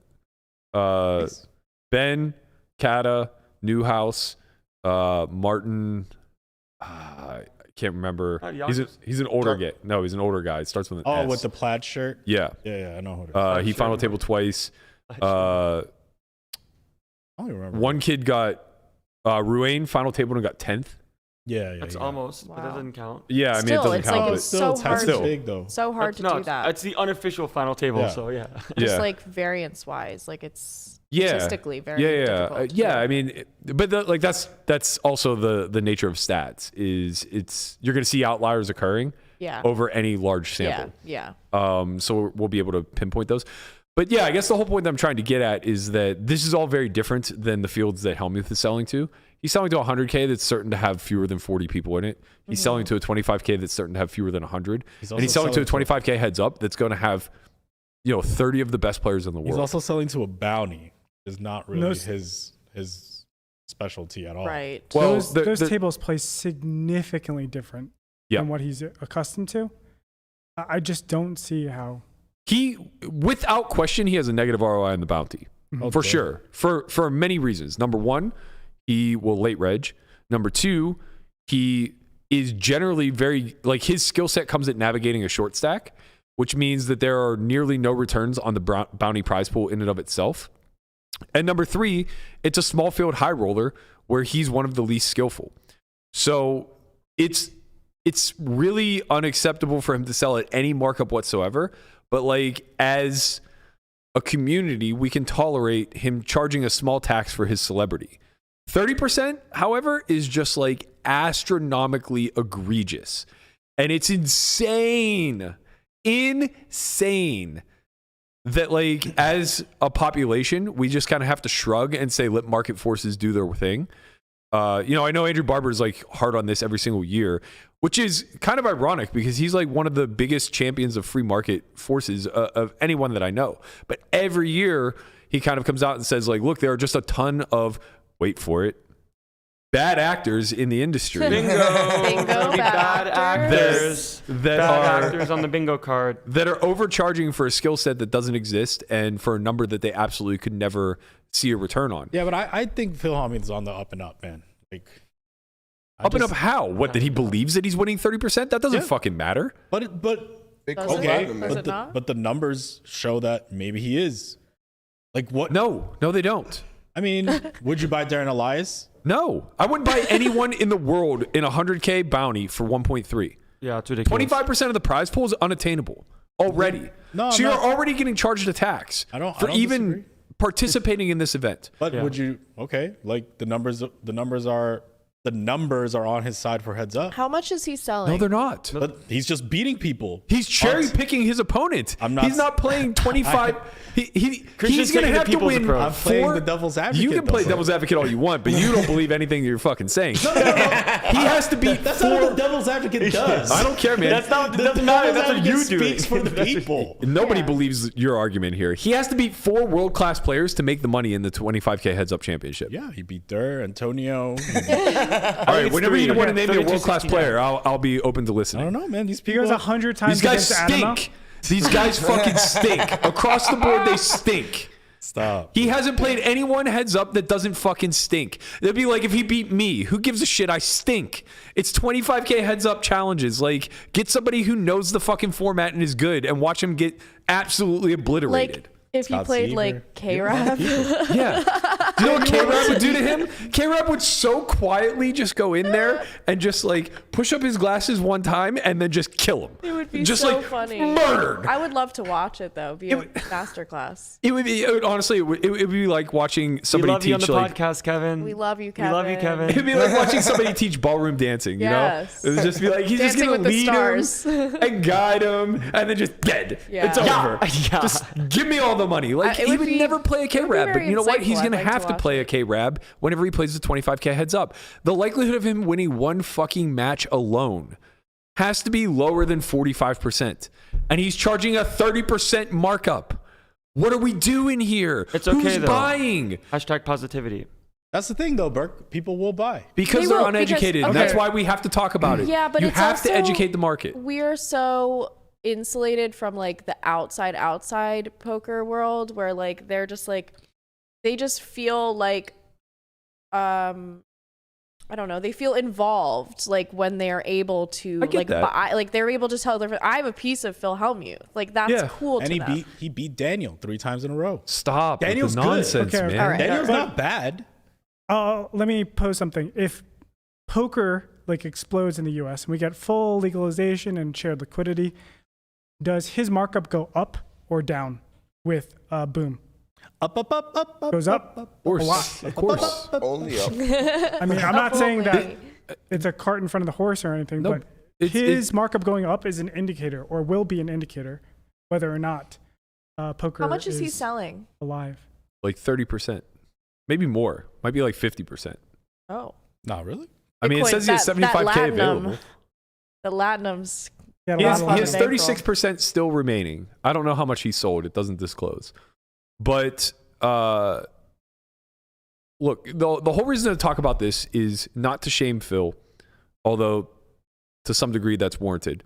It's more so just to educate the casual viewer and listener. Because sure, you could say that we're insulated from the outside market forces of people who just like enjoy the celebrity of poker and want the sweat and want the gamble, yada, yada, yada. But how much of that community is familiar with Stake Kings? not many, yeah. Right. So it's just Yeah, but like, they're familiar with Twitter. So they just go Yeah. on his Twitter. They see Yeah. he's selling action. Yeah. They go to Stake Kings, which is what Stake Kings wants. Yeah. right. So Stake But Kings is it's getting it's why we have to, it's why we as a community have to step in and not protect them from themselves. So he's sold 6% so far. To me, I see it as sports Shocking. betting. It's the same thing. Every single person that's sports betting is a loser. Like most people right, are losers. 99%. Yeah, but they're getting a relatively fair shake. Lines are rarely so bad that they're unbeatable, right? Like there are sharps. No, they're These days, I think lines are super unbeatable. No, they're not, because it's a competitive both market. sides. They can't be. That's why you That's just the whole bet point. your friends. Yeah. That's the whole point. Bet There's both one sides. Phil Hellmuth and there's one State Kings. So there's no competition to actually drive this force down. That's why Bank of Timex was so fucking critical. Pocket Fives does free. Oh, we're just talking about. But they're what the not. They're market not putting thing is. Hellmuth up at 1.05. Yeah. Right. They're not offering a better deal. Well, it's because State Kings they bake in 1.1 into the.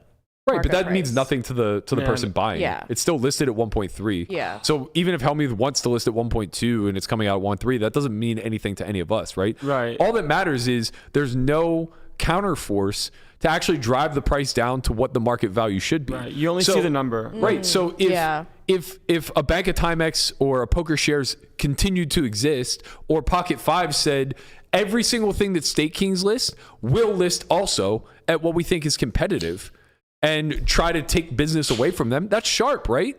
They could literally just list Hellmuth at 1.25. Yeah. Now, obviously, they're taking on the risk, because now if Hellmuth just goes off, they're going to owe a bunch of money. So, like, any good book is going to want to be able to book back action on both sides, so that they're basically just getting paid the VIG. Yeah. And that's the problem with the market of selling. There's no counterbalance. There's no way to ensure that you're getting enough action on both sides, that you're breaking even. There's always going to be massive risk. You're going to need some sort of insurance program. So until that aspect can exist, these price gouging mechanisms are just out there. And people who do want to fund sweat, that have no idea that paying 30% VIG is unfucking beatable, especially in something like this, are just going to get raked over the coals. And at some point we have to say, like, okay, this is pretty cannibalistic on the people who are on the outside looking in that have some interest in poker. These are our future clients. These are our future customers in some way, shape, or form or another, right? And we're restricting them now to just being the patsy. They're the greater fool, right? Yeah, you're right. And that just can't ever be the proper way to operate in a market. Yeah. We need to reduce the amount of mechanisms that bleed out from the bottom. Yeah. Very logical. Yeah, 1.3 is just insane. Like, we can just like kind of keep it to Jin like just bought the rest. explaining it to a five. Somehow he'll win. If you're gonna explain it to a Somehow he'll 5-year-old, win. Every like, year he does it. You're gonna We explain all it to a make fun of 5-year-old. him. No, but- Don't buy anything at 1.3, especially not 100K turbo bounty. And some stuff maybe you can, but definitely not this. Not close. Not close. He wins in the casual fields. And I think he's a huge winner in the incredible at casual those. fields. Of course, He might but be this, the biggest winner in the casual. this isn't the casual field, right? Correct. You're playing but everyone. he's that, also winning at like the 50K PPC somehow. Like, he's just somehow winning. Like, I'm not saying. Look, I think he has a win rate at the 50K PPC. Yeah, he has win rate. I'm just not a saying. quick- Look, I'm not saying 1.3 is a good buy. I'm just saying, like, I don't know. Like, it feels odd for me to be like, yeah, you don't buy. Like, you can have an opinion. It feels odd for you to say don't buy Phil Hellmuth at 1.3 and a 100K, 25K bounty. That honestly feels odd. No. Okay. That's my opinion, though. My opinion is that you shouldn't buy. No, but him. it's different. It's an But what we're educated saying- opinion. but we're saying is like, this shouldn't be allowed. Like, that's like, No, it's not that it shouldn't be allowed. It's that it's inherently cannibalistic. Right, so we're saying it's it not should- against any rules. I'm not saying that State Kings should cease to exist. I'm not saying State Kings should cap their markup or anything along those lines. Right. I'm saying every time this happens, But he we should believes speak it. out. Well, so do you think that he'll sell out? I feel you, but it's No. it's end of the day. Like, end of the day, it's your opinion that he's not beating it. His opinion is he's beating it. That's Okay, it. here's Like- just one question.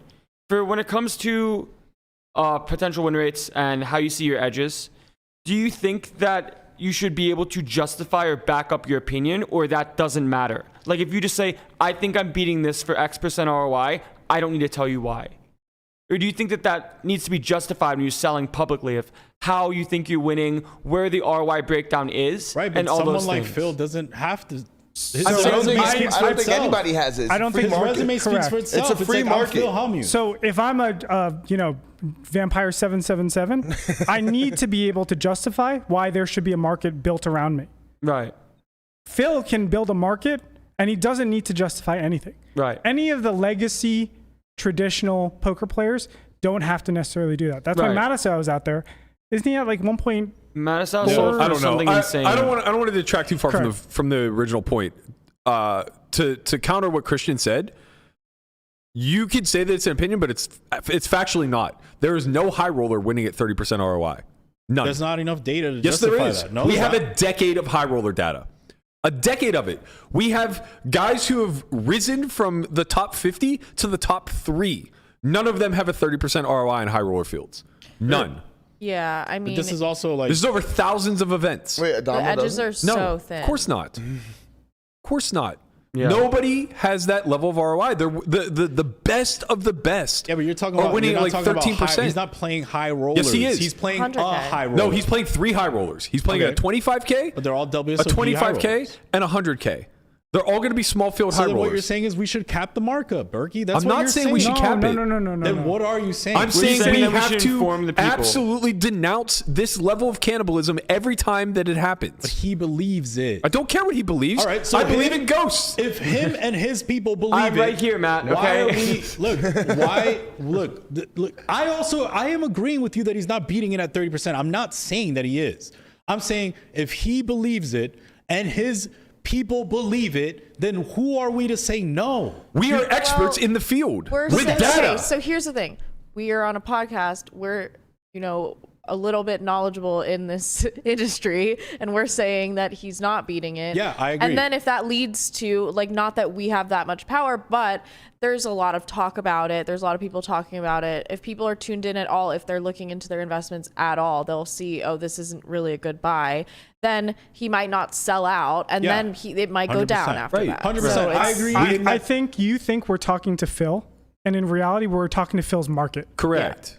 Yeah, I agree. He's not Right? beating it at 1.3. So 100%. so Phil can do whatever you want, and power to you, brother. Right, like, God if you have a bless. market for it and you can sell a 2.0, go for it. Sure. Have you guys seen But- any buys that you think are really good? I always had this discussion. Most No. I actually think Bunny posted reasonable markup for small buy-ins. Yeah, I think her small buy-in markup was reasonable as well. Yeah. 1.1, 1.2. I don't know that. 1.1 above 2Ks. I think she's probably a close buy at 1.1 above 2Ks. I think What do you think about I think the, she's too high for 2Ks and below, and I think she's way too high for the ladies event. Does above 2Ks mean like a 10K? What do you think? above 2K? Yeah, that's the thing. Is Yeah, I that's don't true. It know. can go up pretty high. I don't know, but honestly, I think she's sharp enough that she's probably beating the 5K field for What do you 15, think about the 20% 1.4 ROI. for under 1Ks? What? she's beating the Structure's fast, 5K but for player pool's 2.0 so bad. for Yeah. 1.2. Bro, the 5K field is like 800 people. I It's like- think that we yeah, all it's- need to it's- start Do you putting think our she's money being a where our WPT mouths main are. event for 1.2? All right, so do that. Berkey's buying a piece of Bunny's package. Or No, I'm not. I think as a whole it's overpriced, but I don't think it's egregiously overpriced. I think the most egregious overpricings in that package is the 1.4 Yeah, the 1.4 for 1Ks is and below, egregious, Yeah. and the 1.8 in the ladies event. Do you I think, think- the 1.3 for 1 to 2Ks is fine? I think it's close. It's like I would relatively happily buy at 1.25. 1.2 would So yeah. are you analyzing this My based on legs. just her poker play? Because I'm analyzing it based on the work that I know that she does, or that I believe that she does anyway. I'm obviously not analyzing it based on results. so this is just me from the community speaking. Like I am scared that her mental stability throughout the series. Is she able? She's had some nightmare situations go down in the series. Right. That is just like, where the fuck is your brain at that point? Yeah. Are you going to make reasonable We have decisions? to factor in the potential in the ladies' event that she could get kicked out for getting mad at all the ladies. Yeah. That happened last time, right? Yeah. You got, like a penalty Yeah. for being angry. Yeah. Yeah. All that's very fair to consider. I personally don't.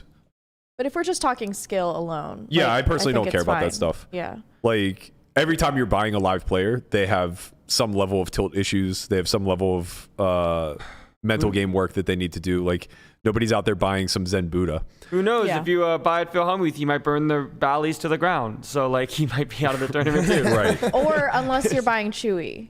Yeah. But that's why Chewy's not for sale. Yeah. But yeah, I think both of these fall in the same category, and I think they both absolutely need to be talked about and warned against in some way, shape, or form. And I think both characters, in some way or another, are kind of leveraging their celebrity or their reach to people who want to support them. Right. And I think all of that's fine. I just think it's bad whenever you start to gouge that section of the community. There could be, honestly, I think there could be like a slight premium for the, call it sweat equity of them having their brand, having their marketing, having their people, and be like, oh, I have a sweat of this person that I enjoy. But then going over the top and taking 1.3 for an 100K is insane. Look, this is the thing. Most people that have notoriety, I guess you would say, all have a group. When that group passes on the buy, right, almost always the public then becomes the worst part of they're the bag holders. Correct. At that point. Correct. Because these people have a group. Like if Melissa's selling, who's gonna buy? We're gonna buy.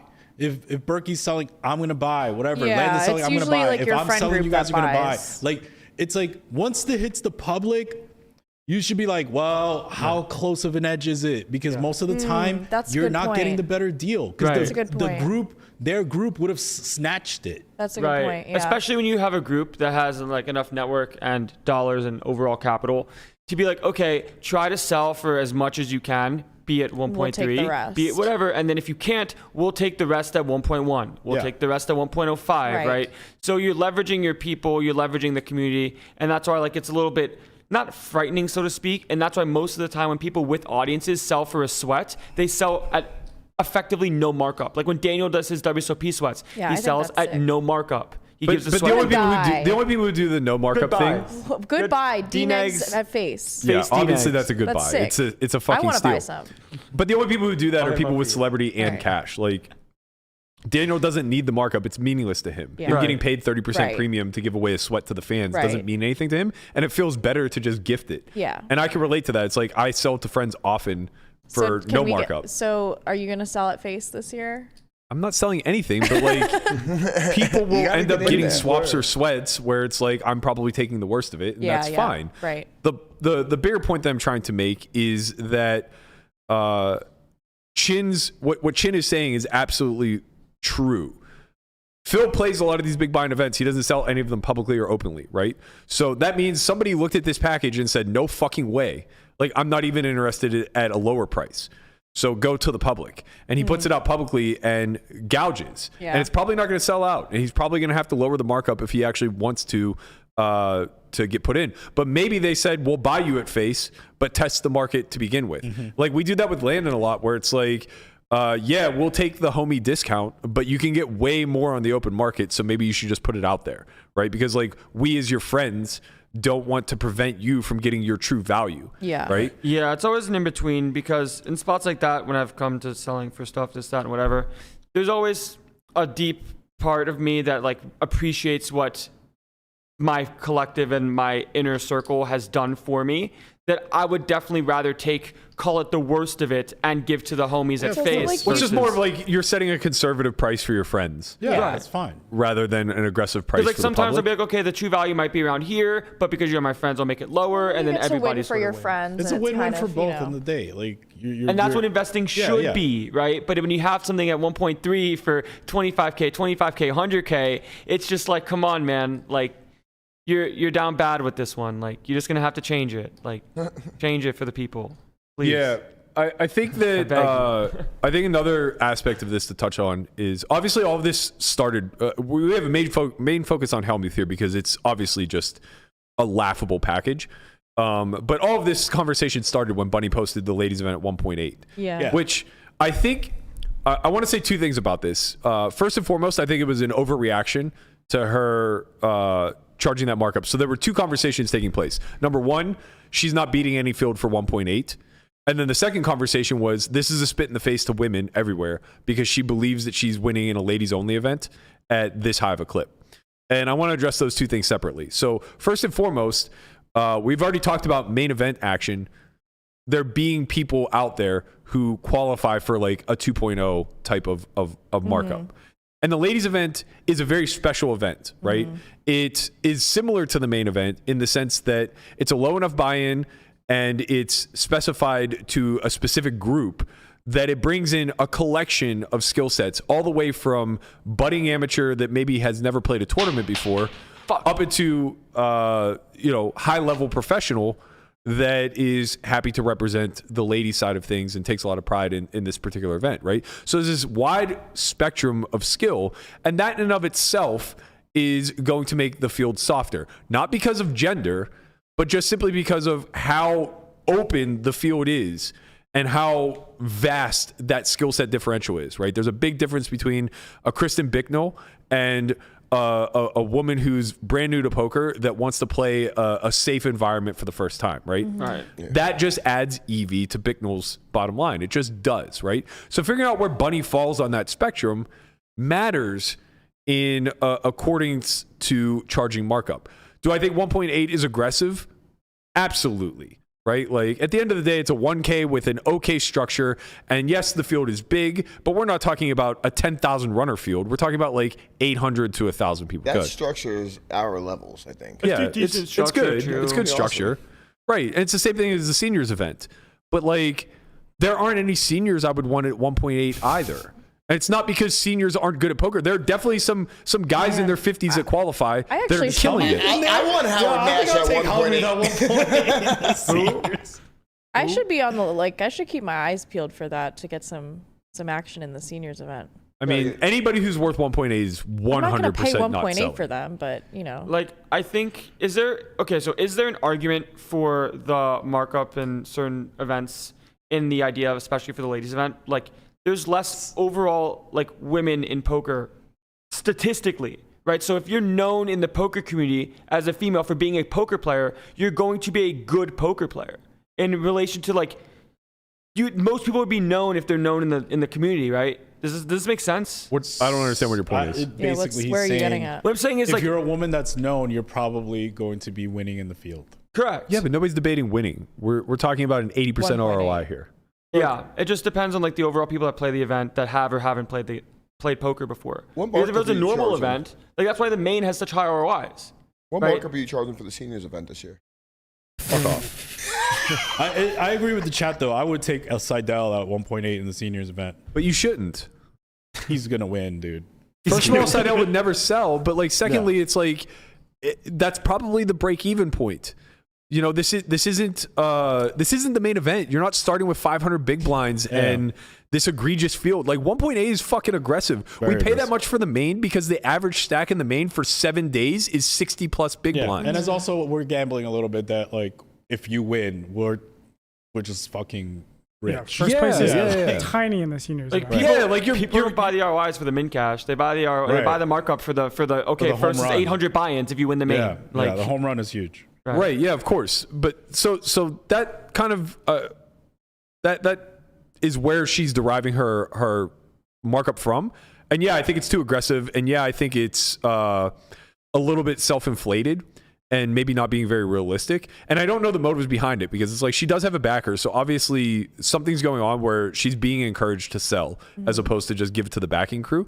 But with that said, I don't think this is her making some sort of like spit in the face or an indictment against women saying like, oh, you're also weak. If this were a 1K open field, I would be selling it like, half the markup. She did a follow-up tweet about that saying like, it's not an insult to women, but it's just that there's a lot of people who like come in for that event. Correct. So it's Yeah, not and I It's like agree. new blood, so to speak. I'm not offended by it. Yeah, and I agree wholeheartely with her. Where I think the divergence is and why there's such an uproar is that, what the fuck is the open event called? The homecoming?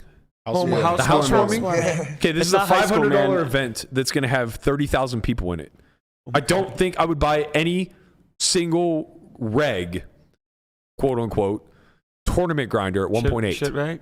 There's no fucking way. There's The nobody. structure doesn't allow, is what you're saying. Right. And even if the structure did allow it, even if somehow this were hour level day ones, 90-minute level day twos, I'm still not buying any quote unquote reg, which is what I think Bunny falls into. It's like she's been playing professionally for a couple years. She studies, she works very hard, but like, she has 30,000 in tournament scores and she's played 30 or 40 events lifetime. And if we're going to be honest, she's mostly just an online cash game player in the sense of studying tournaments is a different game. Right. It's a completely different game, knowing how to play 30 bigs versus 100. And consistently. plus Right, we're ICM buying- stuff and we're future buying the game markup. stuff and- Yeah. Like, You're buying for endgame. It's really confusing.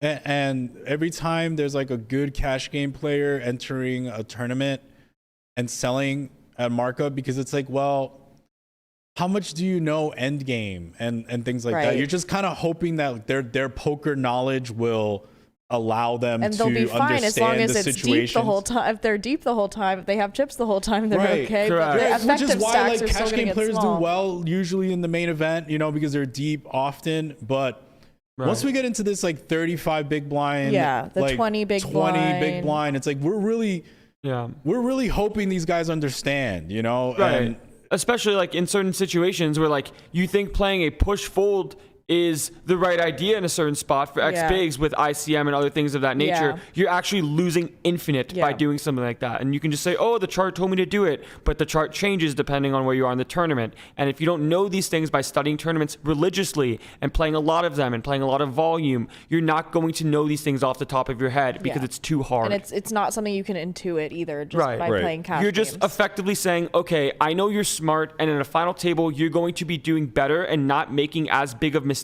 as the field you're playing against. this is right, that's but the is that only worth reason- 80%? No. Right. And that was the only reason I had like a little bit of pushback when we were saying like she's beating a 3K for like, what was it? I don't know, 1.3 or something, 1.2. Well, she's selling at 1.1, and I said I think she has a win rate at that. Okay, yeah, I think she's probably okay. It's I hard. said I think that's the best buy of everything she has listed. Yeah. Yeah, I Like think I that's wouldn't fine. probably want the 1.3 This is or the thing, like 1.4. this is the thing, like if she's losing 10% or winning at 1.1, it's almost to the naked eye you'll never see it.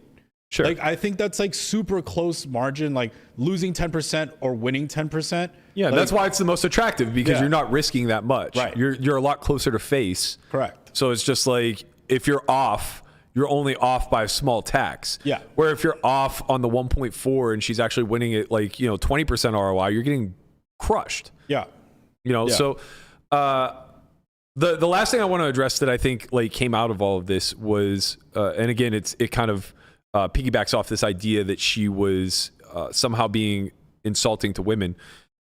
I think her point of there are a lot of people who this is the only event that they'll play all year long, not just at the World Series, but like period. This is the only tournament that they play, right? That adds a ton of value and increases obviously win rate, ROI, and bottom line. Another conversation that stemmed off of this was that anybody who took this as an opportunity to, kind of poke fun at her markup or address the fact that we think she's listing at a price that's unbeatable or whatever the case may be, that they're misogynistic and they're bad people and, that they are kind of doing more to hold women down than to prop them up. I think that on the surface... Wait, who's saying that? What's that? Who's saying that? There are people out there. It's On a Twitter and conversation being stuff? had. Okay. Yeah. Yeah, I've seen some. There's some been. Are they women saying it or is it men? It's women. Okay. Okay, just like- real quick. When it comes to the markups and things that we think are not fair, is it our job to, when we see something along those lines, bring them up and say something? Yes, absolutely. In every situation. Yes, and that's my point. It gets done regardless of gender, it gets spoken about. And I think 100%. it's crazy to say 100%. that like we shouldn't talk about it if a female does this because it's not uplifting. Yeah, It's no, like- that's silly. Right. Yeah, it's like, well, what are we supposed to uplift? I mean, they would get reamed out harder if they were men, right? Well, I don't know. I I think the think bunny situation is very unique because Bunny's very polarized. Yeah, because it's a bunny. ladies' event. I mean, Right? for what it's worth, I do remember a situation where Jesse Lonis posted some action at 1.3 for 10Ks, and then the whole entire community just started alley-oop dunking, doing a Harlem Globetrotter strat of like, yo, this is whack. Like, It this is always terrible. happens. Take It always down. happens. Johnny And Vibes listed World Series events at 1.4 last year, and he was obviously on the Yeah. high side. I think he's probably like much closer to 1.25, and he got obliterated. Right? It's like there's a very clear cycle to this.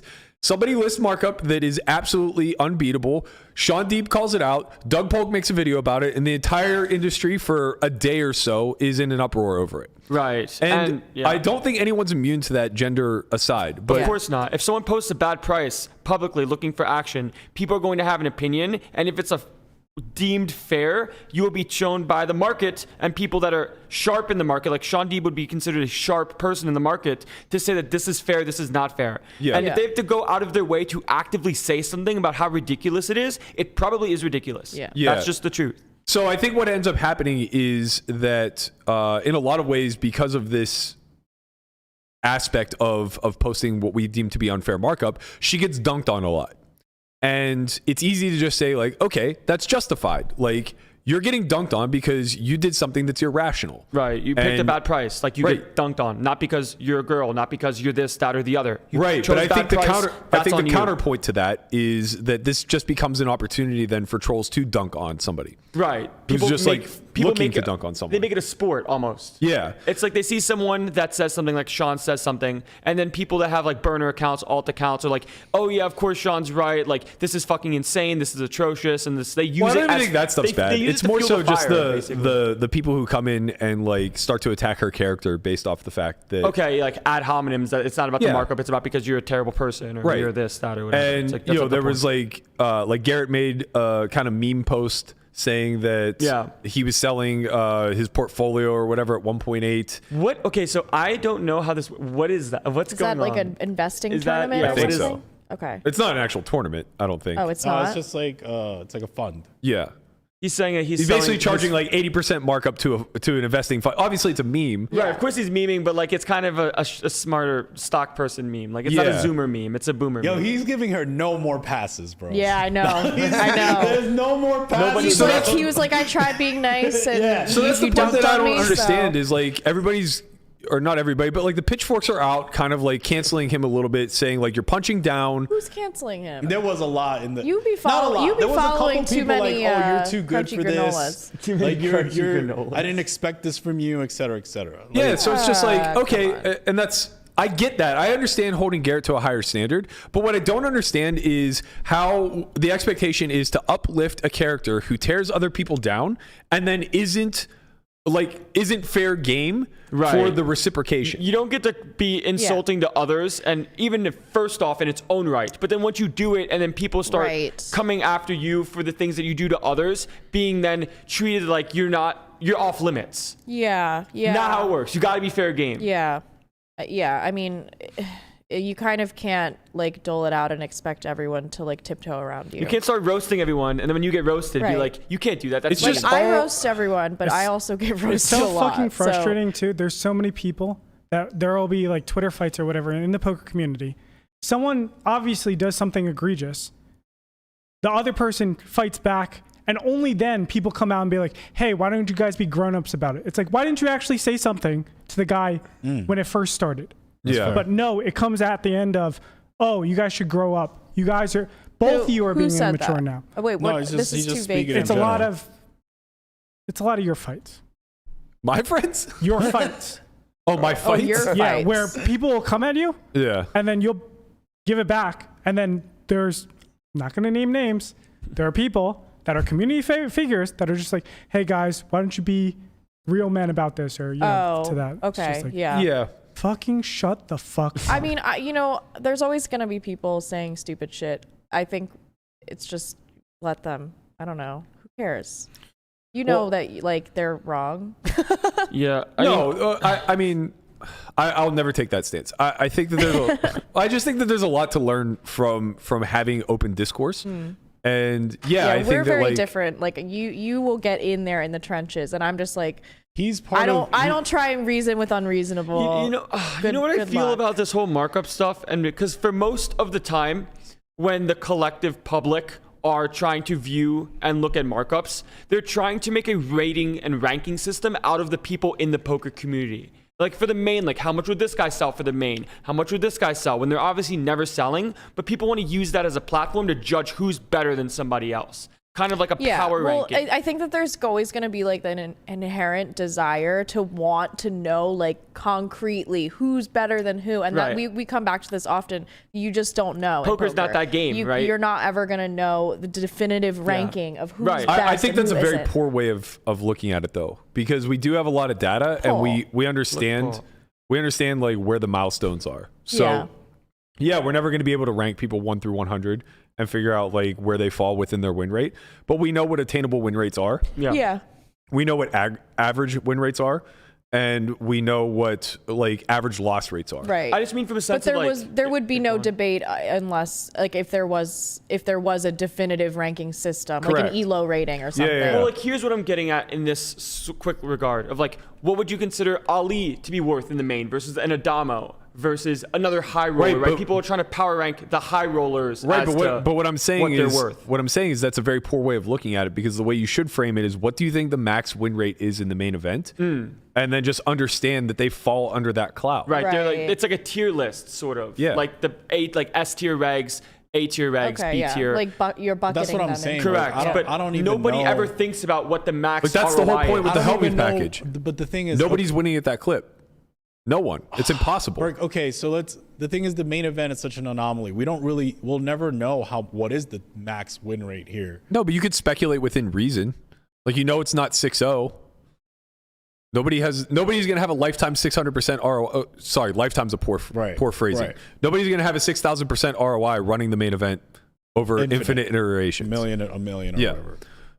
So it's like, you're buying on luck factor. You're buying on what can they do in this lifetime, things of that nature. Right. But it's much more akin to making bracelet bets than it is to trying to accurately discern what the absolute ceiling is. Right. But I think the we don't know if the max is 3.0 or 5.0.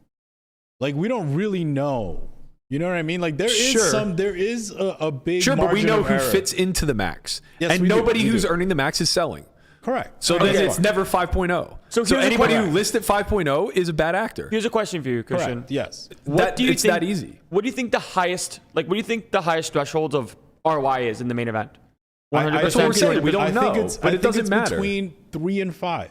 Right. I don't know, though. Okay. So if it's between 3 and 5, then no one can be worth 6.0. Correct. Right. So yeah. Yes. That's what.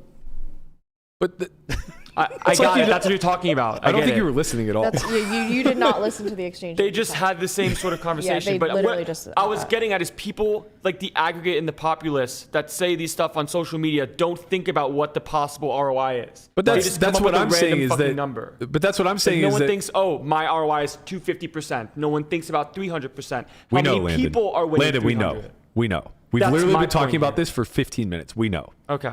All right. What Go we're on. saying is that if we can establish that there's tiers and that there is a ceiling to ROI, then we recognize nobody in the upper tier is ever selling. So if we establish that we think the main event ROI falls between 3 and 5, then anybody selling at 3 is probably a bad buy. Almost certainly across the board. Because anybody who fits that top tier that's going to be between 3 and 500% is never, ever, ever, ever, ever in a million years selling.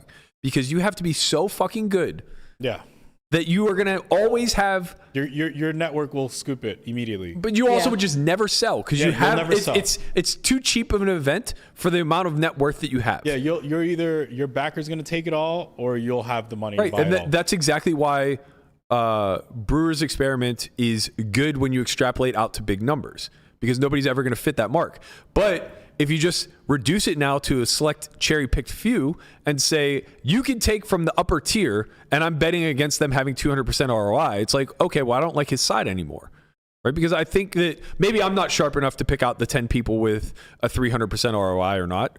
But, if we run it back enough times, I'm pretty sure we could shake it out. Yeah. And figure it out. You know what I mean? Yeah, this conversation literally is a yearly conversation. It Every has to be, year though. Has to be. We do the same Has to thing. be. That's because the most action's available at this time, right? Yeah, there is Yeah. the most action available at this time. Yeah, That's but fair. and not only is there the most action available, but you have to understand why there's the most action available. It's because the vast majority of the people participating cannot afford to do so on their own. And therefore, they are the highest incentivized group to overprice themselves. Yeah. So That's we so have to weird. police this in some way, shape, or form. And talking about it is the easiest way to do it. The messaging needs to be amplified. That's what it comes down Right. to. Because Why do If people that Stake Kings can't- gets to advertise and promote bad markups, Correct. well, then it's well within our rights as community voices to say, stop it. Because at scale, if nobody talks about this, then literally, I mean, poker dies to an extent. Big picture. Yeah. It should. It'll thrive in the early going because people Of course. who don't deserve the money are in events. But yeah, big picture, it dies. It's like increasing rake, to be honest, assuming that the market remains dumb and continues to invest. It's a bunch of shit coins out there that are massively overpriced, where no experts are willing to speak on it, right? So yeah, I mean, I think that these conversations are important, and I think that they get very noisy and muddled whenever the conversation detracts into sexism or genderism or anything of that nature. I think it detracts whenever we get into a bunch of whataboutisms where we say like, oh, you're being way too hard and critical of Bunny because she's a girl, and you guys don't do that to the rest of the community. It's like, the I don't fuck really we think don't. she was like that out of line this time. It's just sort of like, I think it's bad, but like, yeah, whatever. I mean, That being the Like, markup, or Yeah, I think it's I understand egregious. why she's getting all the blowback. I think everybody does here. Yeah. Like, Yeah. she has positioned herself to But, just like, be so this toxic. isn't on the same. Yeah, I mean, like, there's. I guess my point is like she wasn't like toxic about it, like the way she went about No, it. no, was- she did it fine. Yeah, of course. But it gets perceived But now there's toxic. Hellmuth. It gets perceived as that way. Yeah. Yeah, but now there's Hellmuth. Yeah. That doesn't mean that like he shouldn't be dragged through the coals for it or raked Yeah. through the coals for it. Like like it's fucking okay, bad. Do you think that when Phil posted that price, whether it's 1.2, 1.3, doesn't matter, it says 1.3, do you think that he was posting that in the sense of doing his audience and market a favor? Or do you think that he did it for Look at the monetary messaging. reasons? Look at the messaging. He believes that it's a favor. I've won 24 out of 26 posted sessions on Stake Kings. Investors have made collectively over Damn, that's kind of sick though. $200,000. 24 out of 26. That's what I'm trying to say. That's The man- kinda 22 sick, out of man. 24. Like, I agree, it's a bad buy, but I don't want to bet against Phil. I Hellmuth. don't know. I might The get man in just there. might pull it off again, bro. 24 out of 26. Imagine That's hard. listing 24 packages mixed between tournaments and cash. You're 26 and you win 24 and you're No, selling. it was he won 22 of 24. I mean, that's it was just up. wild.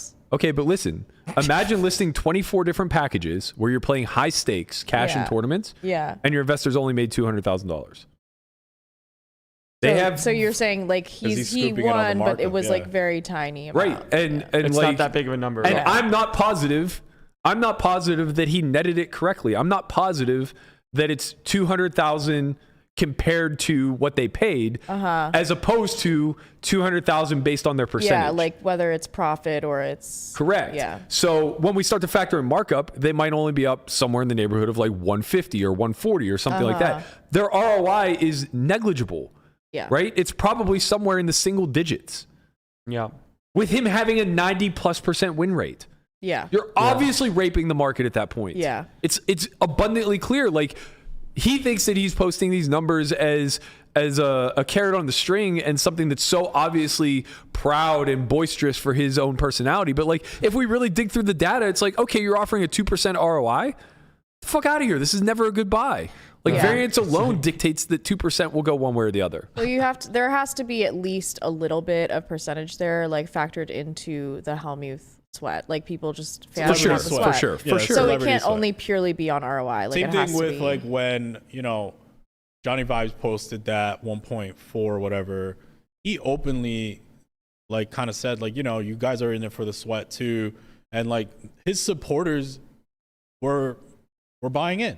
Yeah. They were like, okay, well, we want to support someone that gives us a lot of stuff throughout the year for Right. free. Yeah. And I think that's okay. Yeah. Like, it's like, okay, if you want to support him, pay a little bit extra markup, Yeah. and he's provided you all these entertainment vlogs for free throughout the year. I have no problem with that. Yeah, That's I think fine. it's Especially if depend- you're being honest about it. Right. It depends on how you present it, right? If you present it as, okay, this is a little bit, this isn't the best buy ever, but I think it's a little bit profitable, and it's also for a sweat because the action is limited. You can Yeah. only have X amount of Johnny if you want it, right? It makes sense. But if you market it as this is definitely a printing buy at 1.4, you should buy it. Guaranteed 100x. It's gonna 100x, but it's up to you. You know, it's up to you. But anyways, that's a different story than saying I think this is slightly winning to maybe break even, but also this helps me out, gives me a sweat. If you want to take a piece. Take a piece. If not, no problem. I think that's fine for all creators. Like all creators, if they have provided their audience endless hours of entertainment value throughout, then that's fine. So obviously buy me at 2.0, you know, because like I'm on this podcast every day. A lot of the premium influencers. Me and Shin are gonna do a package. Well, it's 2.0 across the board. 2.0, 100x. A lot of the influencers though, 100x. they don't charge markup. Like I know Lex, when he sells his online tournaments, he actively makes sure that it's at no markup. Yeah, but I think there's a difference. Like Lex already has a fair amount of money, probably doesn't need it. But there's a lot of creators out there that, you know, they're low stakes players. Yeah. And they're playing, you know, their vlogs are about 1-2 and 1-3 and sometimes 2-5. And they're content creators. Like part of the income that they get from content creating is that people want to have a sweat in them through their content. Yeah, and I think that's fine. And it's like super happy if they make a run. Like it's so good for their audience. Like I think that's all fine. And that part it's all fine to an extent, right, Berk? Yeah, but the extent is important here because you're talking about them playing big open field events where they obviously have a win rate and they may just be like inflating it a bit for the audience to give them asymmetric upside, right? So when it's 800 or 1,000 buy-ins up top and you're paying an extra 10% juice on a $500 buy-in, no big deal. Right. That's not what's taking place with the Hellmuth situation. Yeah, no, I'm 100% agree. Right, yeah, right. With the Hellmuth. But I think that's really important to outline because he can claim the same thing. He can claim that that he has 20% ROI and he's charging a little bit extra juice for the fanfare, right? But it's not the same. It's not one-to-one. The upside is not asymmetric. Right. You're only going to win 8 buy-ins at most, right? So you're very, very capped on your upside as an investor. And with every single percentage point above his win rate that he charges, you get taxed to a point of not making a profitable investment any longer. Okay, here's a question. Let's say that Phil does win at this 1.3 price for these 3 events. Do you think that matters at all? 0. Because I would say it doesn't matter at all. He did it So Right, of so course Phil it did it doesn't matter. again. I think the big difference that helped me through this conversation is identifying the framework in which it was back to what we were saying before of nobody is winning at 1.3, just period. It does. You could pick the best player ever or a group of best players. They can't win at 1.3. And I think disseminating that information of all the tournaments, I mean, it'll hard, but like, I guess classes of tournaments to the public, letting them know how to make these decisions. Right. Like what's the ceiling of markup on a high roller? Correct. They have no reference point to say this is a good line or this is a bad line. Correct. But I can get, they just say, oh, I get a piece of Hellmuth. And I think a lot of the bad actors can take advantage of those gray areas. Yeah. But if we're able to, identify what is the S tier, the A tier, the B tier, whatever. Sort of like a chart. Of Correct. Like, okay. The bigger thing is not the tiers, right? It's the actual ceiling and understanding it. The whole reason why these ROIs are not available in high rollers is obviously the skill set first and foremost, but you're capped. Correct. If you can only make 800% total, period, then obviously no one's markup can be 8, right? In the main event, however, where it's 800x to first, it's not that unreasonable to say somebody has 500% ROI. Yeah, we're gonna come because out. There's just more because to go it's around. 80,000% ROI to the winner. That should be part of the calculus too. Well, that's the biggest part of it. That's why nobody can have a 30% ROI in high rollers, because you can't win them all, and you're already capped at having like an 800% ROI, or sorry, an 80%, 80 or 800. You're winning 8 buy-ins. 800%. 800. Yeah. If you buying for $1 and win $8. Yeah. So you're already capped at an 800% ROI if you won every single one of them, and you obviously very rarely win. So this greatly reduces what the ceiling could ever even potentially be in theory. Yeah. Right. Now skill is only a matter of when you're factoring the skill, it's really just a needle based off of what the aggregate ROI is. So if the aggregate ROI is like 8%, now you look at the skill factor and you say, okay, well, is he twice as good at the field or is he one of the losers? Right? And now it just moves from like 8% to minus 8% or 8% to maybe 16%. Right. Nobody's fucking 30%. Yeah. I feel like the calculus, just looking at tournaments, it would be very easy. Like Someone just said That was funny as Hellmuth's fuck. cameo price is $200. Cameo markup. That's crazy. I think that's really, reasonable. That's really high for cameo. Time out, bro. yeah. No, You know there are the people that are cameo market? 1,000. Yo, what Hard happened Rock to Nick, you can do fucking $50. what happened Guy's to a my legend. man who like I'm overinvested by a cashed- lot. He remember when he cashed but he oversold? Oh yes, Zokarine. Zo, yeah. Yo, that's crazy, bro. Have you guys ever seen Hellmuth's cameo for Lex Veldhouse doing like a scoop? No. I wish.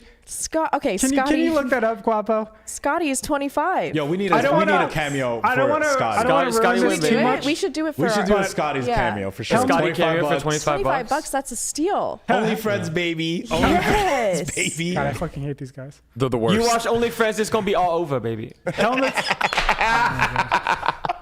That, Your story's no longer important. I'm yeah, sorry. We don't. Oh, no, you don't, what do you mean? Yeah. You don't know Let's that we fucking cut go. everybody off? Anyways, That's right? Fuck these Just real quick, going back to the 1.3 thing, like when we know the people that are investing aren't the sharp investors, anyways, they know that 1.3 is like a normal buy in a different tournament. Landon, we're on to the shits now. Bro, we're not the shits. We're talking shits now. We got, no. Like that topic Yeah. finished. No. We gotta close out with the shits. Like people sell at 1.3 already for a lot of said stuff. this. We literally said we'd buy people at 1.3 for certain events. But Yeah. if you don't know the difference in skill and true ROI and ability in an 100K and in a 500 like housewarming in that sense, like if you see Phil Hellmuth, you're just gonna buy it. I think what Berkey's saying is fine. Just to close out the topic, like we set the limit of like, look, this is the max win rate. Yeah. It's up to you if you think this person is worth up to that. But once they cross that threshold, Yeah. then we have to step in and be like, bro, like you're acting bad. Flag on the play. Just to be clear, this isn't the first time for me either. In like,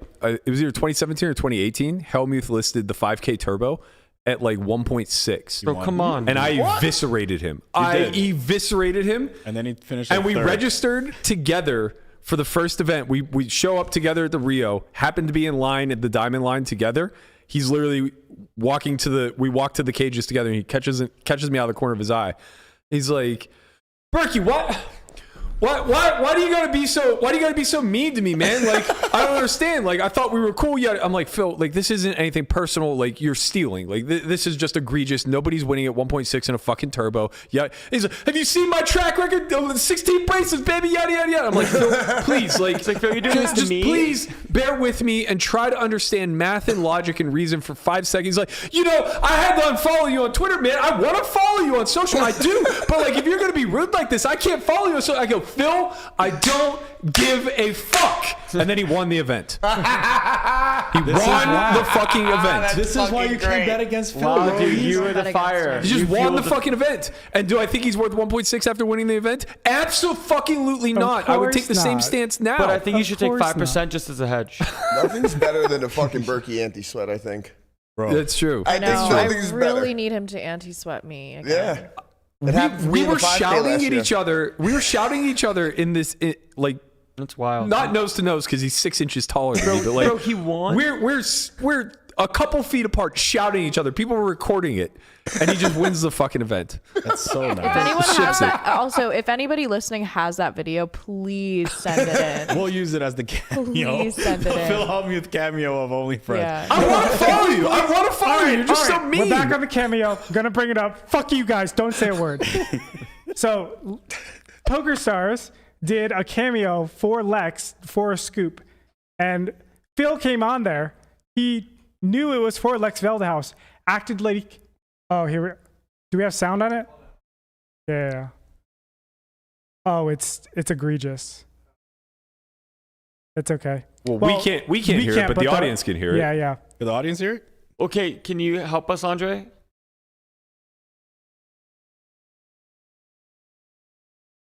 What's happening? Okay, All right. good. The TLDR is Phil. I don't think he knew that it was Lex that he was talking to, even though It was obvious. Like, he didn't say Lex Veldhouse. He was just like, oh, I hear you're in a tournament or something. Good luck. And he's just like, I just came here on a private plane. How cool is that? And he just fucking brags the whole time about himself in the carry-out. And he's like, all right, well, good luck. And that's it. It's like the most ridiculous carry-out I've ever seen before in my life. Wow. I love it. I forgot one final topic that we have to touch on. I should have led with this. I really should have. The Prime Social scandal. Christian said we get to that. We get to that. We're getting to it. No. It's our fucking holiday. Right, you're right. We get to it whenever we want. That is Apparently, true. Bro, I've been timing out everyone that says like next topic. Yeah, You just get people snap were timed really out, over bro. that topic. Like, but don't tell us when to talk. somebody in the bro. chat said that you don't know the meaning of Memorial Day by do know, judging by your intro. So I don't know. I don't understand. It's to honor those who have fallen for the That's country. what I thought. That's too. Veterans Day, right? No, that's Memorial Day. Yeah, it's Yeah. Memorial Day. Veterans are for those Veterans who are for are alive. those that are alive. Yeah. What's the problem? I don't know. Someone said I that can't you're say wrong. happy holiday Someone said you gotta understand Memorial Day better. because it's a day of mourning. Like, am I supposed to? They just said that you don't. Shut the fuck up. You know what it is? Fuck you. You challenged my fucking knowledge. I just told you exactly what Memorial Day means. You don't like the fucking intro. Go find somebody who's going to give you something more somber. I'm here to party, Also, baby. like, They said For tell all intents and Berkey he needs purposes. to read up on Memorial Especially Day. American culture, all people do are fucking eat hot dogs, hamburgers, and get yeah, drunk. On Memorial this Day is a boozy, drunken holiday. They don't give a shit. It's just like, oh, it's a holiday. Good. I'm gonna get fucking crunk. Also, it's a holiday. That's Also, cool. not to go too far into this, but like we treat funerals so morbidly in this country. Like, when I die, I want it to be a fucking party, a celebration. Yeah, like we're gonna have your body swinging from the Yeah, ceiling. Burke, you know Use what? me You're as- my friend. I got you. You should Yeah, have seen what I man. did for my mother. I want to be stuffed with candy and smacked down like a fucking my pinata. God. Like, Nah, bro, There come we on. go. I got you. Don't worry. That's We're cap. good. That's straight up cap. like That's have a good disgusting. time. That's cap. We Tell don't need. sto- We don't when need my- a Berkey corpse candy section.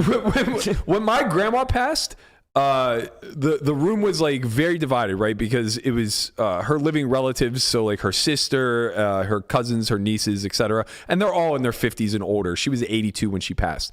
And then it was my group because she basically was a grandmother to the community. Like all of my friends called her grandma. There was at least as many of my friends there as there was family. And I was absolutely heartbroken that she had passed. But I also just like, and it wasn't planned or staged or anything like that, but like within 5 minutes of seeing everybody and telling stories, we are in the back of the funeral hall just dying laughing to tears, you know? And the old crowd is like put off by this and they're mourning and they're weeping. And I get it. Like they're dealing with their own mortality at this point. And you know, maybe we're not as young, but like we had such an amazing time remembering her and like telling stories about her. And like, it's such a good memory for me to think back on. And I think about the inverse where like that just doesn't happen. And a bunch of my friends come all somber and say like, I'm so sorry for your loss and give me a hug. And I completely forget that it ever even happened. And I just have this awful memory of the day my grandmother died. It's like, why is this the way that we're treating? I feel like both are important. Yeah, I'm not telling you how to feel. I'm saying, but you better not be fucking partying at my funeral. You Yeah, better that's be what sad. I thought. No, Like, I'm don't having a be straight up calling- party. You better Be be like- sad I'm gone. Yeah, don't be like talking to my mom and shit. Be like, oh, Chin was great. No, call me Christian, all right, at my funeral. Don't be calling me Chin. Nah, we rented out a fucking Oh, you're Chin, though. That's not restaurant me. for my mom's funeral or whatever you want to call it. And we Chin. had Heineken and macaroni and cheese passed out. And we had an absolute blast. DJ there. It was a fucking ball. I Playing threw Sarah a fucking McLachlan. man. More bitches are I crying. mean, it's whatever. Like, obviously, It's in the if arms Berkey's of the saying this- Angels EDM edition. In the arms If Berkey of says the. this, if Berkey says this while he's alive, right? Like, of course. What is going on? I don't know. Man. I'm We're trying dancing, to dude. calm it down. Landon's popping down. Yeah. Man, I can't wait to I go think to a if your funeral. wishes are for people to like throw a party when you pass, I think your friends will respect that, right? Yeah. Well, it's not It's even like- just that. It's Or you just want that to just be the thing. loss obviously comes with sadness. I'm just saying that I don't understand the desire to heighten that sadness with like more of a somber. It's not a celebration. People call funerals a celebration of life. Like I've never been to a funeral where that was the feel. Well, just imagine, Burke. All right, like Yeah, but because your someone wife, died, your it's wife, sad. yeah, like if your wife and you pass, Like we're just partying and your wife is like super sad. I would just. I mean, people are sad. People get sad when people die. That's Okay. No, and Matt, that's fine. I'm not. That's not the thing I'm taking issue with. Like, be sad, be remorseful, or be somber if you choose. That's all well and good. What I'm saying is that it seems as though the emphasis is on the actual death. Yeah. Yo, I get Whenever what you you're go saying. to a funeral. But I We think are that the that's just kings like and sort queens of the way. fucking tangents. Like, we're the that's what Tangents are the best parts of the podcast. I swear that. Yo, why be sad when you can be fucking plan popping? sections, You know what I'm I like mean? snoozing my ass off, and then I'm like, oh fuck yeah, tangent. I think it is though, from like, you're instructed how to act based on the people closest to you, Yeah. or the people closest to the whoever died, how they react. So it helps that you were able to laugh about For it, sure. and then For it sure. builds a community around Yeah, that. I think think that that- that's like, it depends what the closest vibe is. You Correct. can't like you gotta can't get the show up vibe as like exactly. an ancillary member and then be like, oh, Conrad- let's party in the Conrad's family. out here Exactly. crashing. Nobody You wants know? the fucking drunk uncle to show up. Conrad's and, like, funeral crashing now. Yeah, he shows up with a boombox coming in, like boom, boom, boom, Right. boom. Yo, Let's so get many it, people pop would it, pow, pow, appreciate pow. that. Like, to some degree, like, I think Conrad does have a unique set of skills.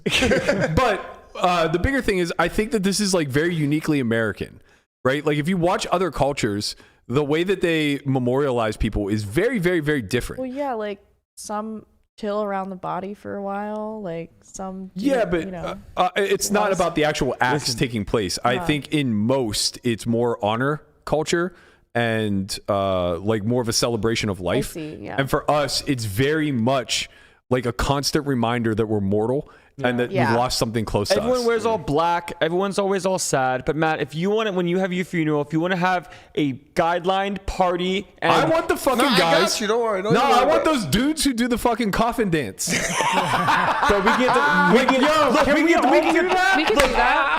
I want my those God. guys. I want those guys, and whoever's I cannot closest to wait me, for this. whoever's closest to me at my life at that point, I want them to be the ones that are cunning enough to go up there and unlatch the fucking Stop. That's unlatch the disgusting. goddamn And make it fall, casket, and make so it- that when they start getting popping, I just sit up like Weekend and Bernie's. Bro, honestly, I'll listen. do this for you, bro. Listen, Matt, If for your I funeral, if I out.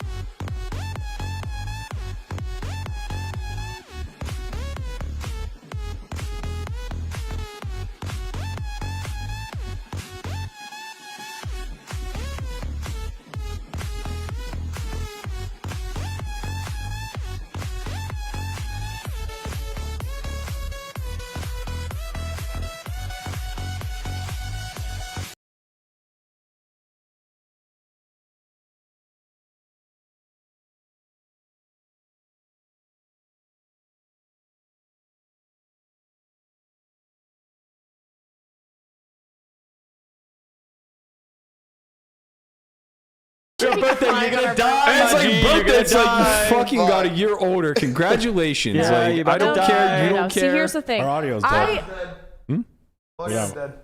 audio says there's no sound.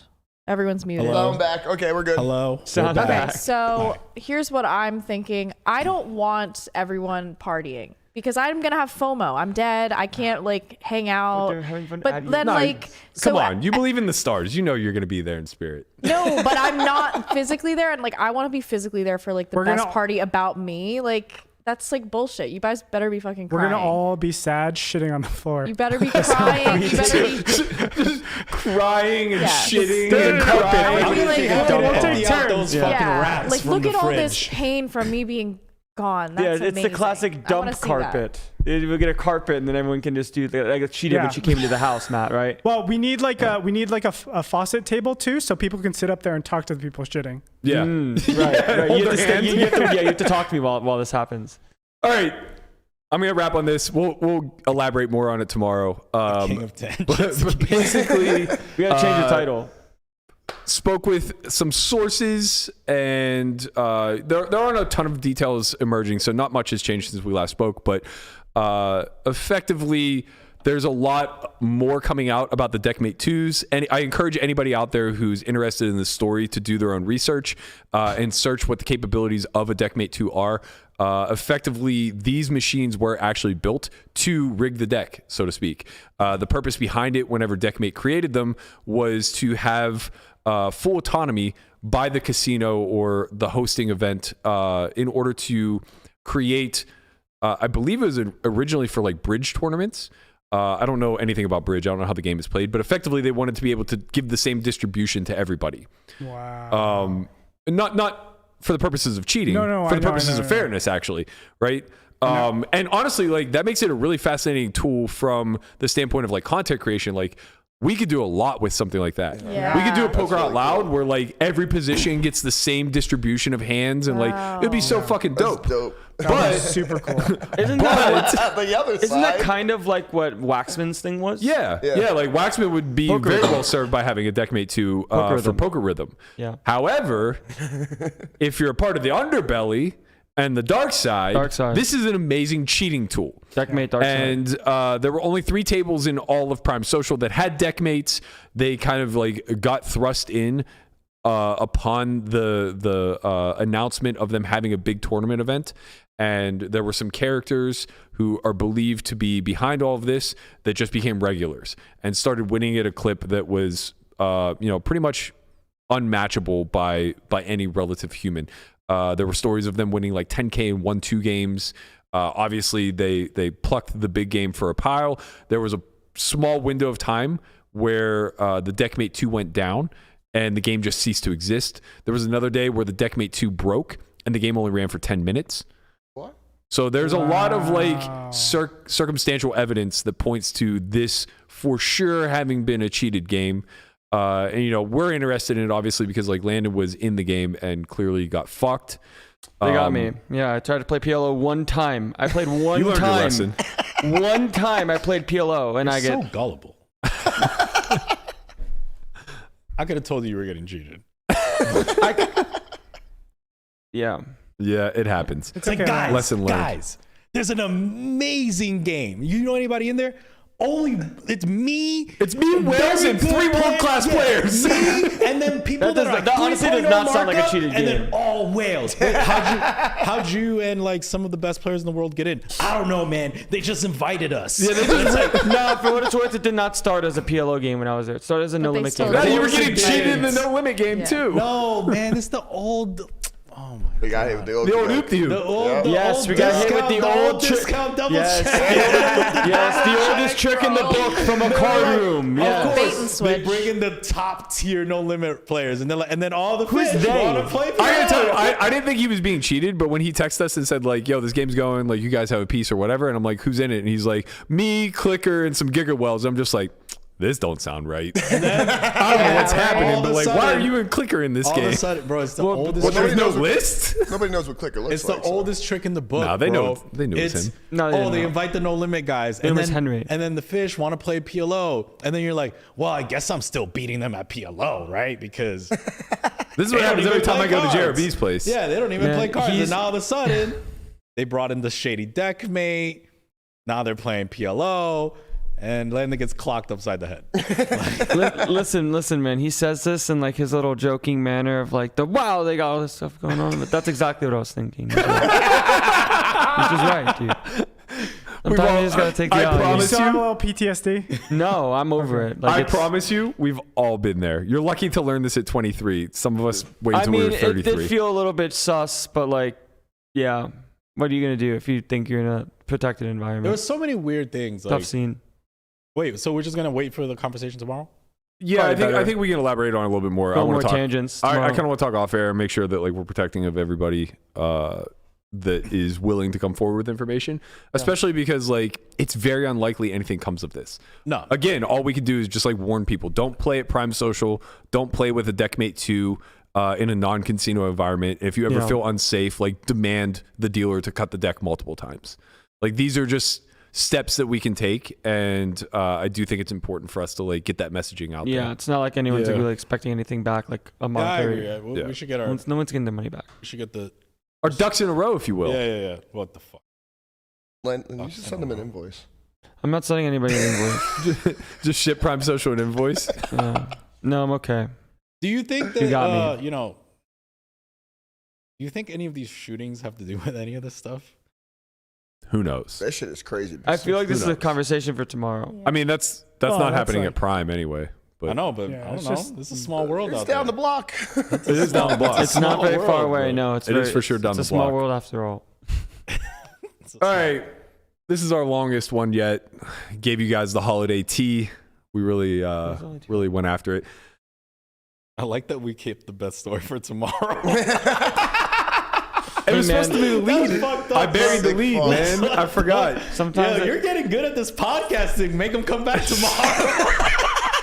yeah, because like what else are we gonna talk about? So now we know what we're gonna talk about. We didn't Every even get day- into the poker vlog stuff. That was supposed to come before the markup stuff too. I totally I'm forgot. telling you, we're the kings and forgot. queens of tangents, bro. like out of nowhere, like a 20-minute topic comes up. Like, so what should we do when we die? Every day we think and we sit around the round table of what are we gonna talk about. At least for tomorrow, we know we're gonna talk about. That's true. And it'll probably be the fucking shortest pod of all of But them. it'll be concise. It'll be great, and we're gonna. That's true. We're gonna be Tomorrow back here for we're you. going to talk Texas cheating, and we are going to discuss Doug Polk's take on the No. WSOP. Yeah.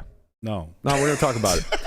We're going to talk about it. Wednesday, we're going to do our fantasy draft. That should take up an entire show for sure, but maybe not. We'll see. So same time tomorrow, same time Wednesday. Oh, no. Wait a minute. No, Wednesday's no, the no. freeze Oh, out. we're starting earlier. No. Big announcement for all of you who are following big along. announcement. Tomorrow Big will be our announcement. last 1 p.m. show. Beginning Wednesday, we will start at 11 a.m. each day with the Pacific right to make it time. earlier if need be. So we're gonna test the waters this first week. We do plan on running throughout the World Series 5 days a week per usual. So it's going to be an 11 to 12, 11 to 12:30 type of show. But if that interferes too much, we're going to figure out a way to bring it to you guys doesn't earlier. the housewarmings and those big events usually start at 10? Yeah. We're gonna be here. wanna get You're there going to at miss. We're gonna miss be the here. First two Let's levels. put- First There's gonna three be a lot levels. of flights for that housewarming. There's going to be like the first two There's levels. also evening plus flights. like a fucking 300 person line. You can warm. Just load your What do you account got a now. line for? Do Co- what Daniel did. Just put Yeah, easy we're all 500K we're in going your down now to account. load up our accounts. You should do the same. An easy 500,000. For all It's of you nothing. planning on putting in a big schedule, if you haven't already, head to Bally's, load up your fucking Bravo account, make your life easy, go to the kiosk. I can't recommend it enough. You're a fool if you stand in line, and you're lazy. It's true, man. It's that simple. As someone that's lazy and really, really dumb with all this stuff, even I know that at this point, if you are waiting in a line, it is because you did it to yourself. That's right. You got what you So deserve. don't do if I it to see one yourself. fucking tweet this summer about how long the lines are, That's on you. and how much it's off-putting, yada yada yada. It's your own fucking fault. How does it You're work? lazy. How does it work? I You never literally done it. walk down there. You go to the cage. They have a segregated line for WSOP right now. So you literally just go to the cage, give them whatever $50,000, and they load up. They the load up account. your Bravo account, Or and 500,000. then there are kiosks all through. And then you just go to the kiosk, pick your tournament. That's right. That's nice. It's really that It's a dream. simple. That's great. And if you're waiting in lines, that's on you. You're a fish. That is on you. That is coming from me, That is- the most that is pretty irresponsible great. person on the planet. That is on Also, you. anybody who's looking to hustle up a few buy-ins this summer, you can become a professional line waiter. I promise you, if you sell your services to the hundreds of people who are standing in that line, there are recreationals who will willfully give you $100 I don't to know. stand I've there. been on a downswing. I might have to take that up. This is I'm part of just Melissa's saying. services. Wait, I I'm thought just you were saying. going to not play tournaments and go to the casino. Go to. Well, the, she's been working on her package for the last 24 hours. It's going to be No. big. It's going to be I a don't have a big package. package. Yo, you guys I don't have should a change package. fucking Beefy package. package? Monster package. I Is it really beefy? like. It's I'm beefy. not interested in playing tournaments. I'm Yeah, I just said that really too. not. What about a 1.3? I said that too, and then I was like, Maybe. oh man. Jim put together a 30 event package after saying he wasn't going to play any. He literally has every day booked except for the week before the main. All right, I'll put together a 14 event package if Chin sweetens the pot. I'll buy it for sure. The funny part is 1.3. That's not sweet enough. That's not sweet Yeah. enough. She got a circle. she's trying to actually get you more than the 500 that you bet against me. Yeah. No, but I have EV. Yeah. She's like, okay, if Christian puts $30,000 to my tournament action, then and only then will Can I he win his restrict myself to $500 14, bet? to 14 events. Just rip off some event. This sounds like this Yeah, sounds I mean, like you have an casino inherent lock 2% bonuses. baked in that you're going to get off of me. So it's like, win-win. Oh, she might win the fuck. Yeah, and I'll probably end up buying some of the package too to lighten the load for you. Christian, So you you're got to good. put $30,000 in action to get your $500 bonus. Yeah, but That's she's how it gonna works. win 70,000, and we're good. I would like to see it. I'm I gonna would win love to see it. 700,000. Wow. Shit, what event is this? I saw Rampage. Rampage. I'll buy a 1.8 right now. Millionaire Listen, Maker. we do this every day. Millionaire we Maker. fucking end the show, and then we don't end You the want to show. talk? You want to? No, look. I'm the only one who ends the show, and I did not end it yet. You want to talk about a big package? Yo, I saw Rampage's a package. big package. Beefy package? Like Rampage's a penis. package He's is talking about a insane. penis. No, Rampage's package. I mean, yes, I am making the innuendo. Yeah.